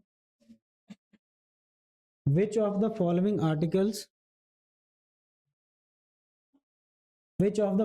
articles of Constitution of India deals with uniform civil code? बच्चों यूनिफॉर्म सिविल कोड की ਹੁੰਦਾ है? What is uniform civil code? हाँ जी, सभी को एक ठीक है, नहीं ठीक है, वैसे कोई गल नहीं, कोई गल नहीं, कोई गल नहीं। देखो पहले तो आप इसका मतलब समझो, सिविल का मतलब क्या होता है? सिविलियन सिटीजन सिविल के ऑपोजिट क्या होता है? आप कभी आर्मी एरिया में गए हो, बाहर लिखा होता है कि सिविलियंस नॉट अलाउड, इंसल्ट नहीं फील होती आप लोगों को? यानी एक होता है सिविलियंस और एक होता है मिलिट्री, ठीक है, ये दो डिवीजन है। सिविलियंस मतलब जो आर्मी से रिलेटेड नहीं है, वो सारे हो गए सिविलियंस, बाकी आर्मी वाले। अब ये यूनिफॉर्म सिविल कोड का मतलब ये है कि जितने भी नागरिक हैं, जितने भी सिविलियंस हैं, कुछ ऐसे रूल्स जो इक्वली सब पे इंप्लीमेंट हों। लेकिन ये रूल पर्सनल रूल्स की बात हो रही है यहाँ पे। पर्सनल रूल में मैरिज, डिवोर्स, प्रॉपर्टी। प्रॉपर्टी मतलब सरकारी नहीं, आपकी अपनी प्रॉपर्टी, ठीक है। ये तीन पर्सनल चीजें आती हैं सिविल कोड में, ठीक है। दो तरह के कोड होते हैं, एक होता है सिविल कोड, एक होता है क्रिमिनल कोड। क्रिमिनल कोड क्या होता है कि अगर मैंने मर्डर कर दिया है तो मुझे कितनी सजा मिलेगी, कितनी, दैट इज क्रिमिनल कोड। एक होता है सिविल कोड। सिविल कोड का मतलब कि मेरे जो पर्सनल डोमेस्टिक मामले, मैरिज का, डिवोर्स का और प्रॉपर्टी का, इसके बारे में मैं क्या डिसीजन ले सकता हूँ, इससे रिलेटेड रूल्स को बोलते हैं सिविल कोड। अब इंडिया में जो सिविल कोड है, यानी लोगों के घर से जुड़े हुए जो लॉ हैं, वो सेम नहीं है। एक है हिंदू सिविल लॉ, जिनसे हम सारे जो हिंदू हैं वो गवर्न होते हैं। हिंदू सिविल कोड क्या कहता है, आप एक मैरिज कर सकते हो, ठीक है, इस तरीके के। लेकिन मुस्लिम सिविल कोड बिल्कुल अलग है, वो एक से ज्यादा मैरिज भी अलाउ करता है, ठीक है। अब हिंदू सिविल कोड में जो फादर है वो अपनी प्रॉपर्टी लड़कियों को देने के लिए बाउंड नहीं था जब से देश आजाद हुआ था। ये अभी 2022 में सुप्रीम कोर्ट ने जजमेंट दी है कि अगर आपका आगे इनहेरिटेंस लड़की है तो फादर रिस्पॉन्सिबल है कि उसे प्रॉपर्टी लड़की को देनी ही पड़ेगी, ठीक है। तो ये हिंदू सिविल कोड में थोड़ी सी अमेंडमेंट हुई है। पर जो मैं समझाना आपको चाह रहा हूँ कि सिविल कोड इंडिया में सबके लिए बराबर नहीं है। मुस्लिम कोड अलग है, ठीक है, हिंदू कोड अलग है, सिख कोड अलग है, ठीक है। सिख वो सिंगल मैरिज ही करते हैं, पर उनके मैरिज की जो सेरेमनीज है वो बिल्कुल अलग है। ये जो पर्सनल स्पेस है इसे सिविल कोड कहा जाता है, जहाँ पे सरकारें डायरेक्ट इन्वॉल्व नहीं होती हैं। उन्होंने बस उनके कस्टम के हिसाब से कोड बना सके, हिंदू वाले अपना देख लें, मुस्लिम वाले अपना देख लें और सिख वाले अपना देख लें, क्रिश्चियन अपना देख लें, ठीक है। सरकार डायरेक्ट नहीं इन्वॉल्व होती। अब कुछ लोग कहते हैं कि भाई ये जो सिविल कोड है यहाँ पे भी सरकार को इन्वॉल्व होना चाहिए और चीजें यूनिफॉर्म होनी चाहिए। ऐसा नहीं होना चाहिए कि एक धर्म बहुत प्रोग्रेसिव है, वो औरतों को प्रॉपर्टी का राइट भी दे रहा है, और दूसरा धर्म इतना रिग्रेसिव है, इतना दबाव बनाता है कि प्रॉपर्टी तो छोड़ो, वो कह रहे हैं भी सारा दिन बुर्का ही पहन के रखो। तो ऐसे में औरतों की सेफ्टी कौन करेगा उस रिलीजन से? तो इसलिए यूनिफॉर्म सिविल कोड होना चाहिए। अगर एक मैरिज सबको अलाउ है तो फिर हिंदू, मुस्लिम, सिख, ईसाई सबको सेम मैरिज होनी, जो बीजेपी बहुत बार बार बात करती है। इस चीज को कहा जाता है यूनिफॉर्म सिविल कोड। जब हर किसी के पर्सनल घर के मसले भी यूनिफॉर्म हो जाएं, उसको यूनिफॉर्म सिविल कोड कहा जाता है। इतनी समझ आई बात? अब क्वेश्चन है, which of the following articles of Indian constitution of India deals with uniform civil code? हमारे संविधान का वो कौन सा आर्टिकल है जिसमें यूनिफॉर्म सिविल कोड की बात की गई है? आर्टिकल 44। अब हमारे कॉन्स्टिट्यूशन में जो आर्टिकल 44 है वो ये नहीं कह रहा है सरकार को कि यूनिफॉर्म सिविल कोड लागू कर दो, नहीं। वो सरकार को सिर्फ ये कह रहा है कि कोशिश करो एक ऐसा माहौल बने आने वाले टाइम में जहां पे हम civil code, uniform civil code को इंप्लीमेंट कर पाए। यानी जबरदस्ती नहीं करनी है। ये नहीं कि आप मुस्लिम को जबरदस्ती करो या हिंदुओं को जबरदस्ती, क्योंकि कारण ये है कि जो सिविल कोड होते हैं वो कस्टम से जुड़े हुए होते हैं, धर्म से जुड़े हुए, और लोग अपने धर्म, अपने कस्टम्स के लिए बहुत पॉजेसिव होते हैं, इमोशनली अटैच होते हैं। तो सरकार डंडे के साथ लॉ बना के करेगी तो लोगों का विद्रोह होगा। इसलिए आर्टिकल 44 कहता है कि आप लोगों को मेंटली तैयार करो कि एक टाइम तक वो खुद एग्री हो जाए कि हाँ यार यूनिफॉर्म सिविल कोड होना चाहिए, ठीक है। और ये चीज कहाँ डिस्कस की गई है? आर्टिकल 44 में। इसने क्या लिखा है पढ़ लेते हैं। Uniform civil code has been point of debate for decades with a review to replace the personal law based on scripture, जो भी है। It expects the state to apply these rule while formulating, मतलब जो personal law है marriage का, divorce का, वो कहाँ से गवर्न होते हैं? उनके स्क्रिप्चर से। ये हमारे जो अपने स्क्रिप्चर हैं, मुसलमानों के अपने स्क्रिप्चर हैं वगैरह वगैरह, ठीक है। नेक्स्ट आगे, in which part of Indian constitution are centre state relation mentioned? हमारे कॉन्स्टिट्यूशन के कौन से पार्ट में सेंटर स्टेट रिलेशन मेंशन्ड है? पार्ट इसमें फ्रॉम आर्टिकल 245 टू 55। इसको थोड़ा सा समझ लो बच्चे, ब्रेक लेनी है? चलो यहाँ से बाद में शुरू करते हैं, ब्रेक ले। क्वेश्चन नंबर 31 अभी तो बहुत पड़ा है, चलो यहाँ से होगा ना, यहाँ से चलो।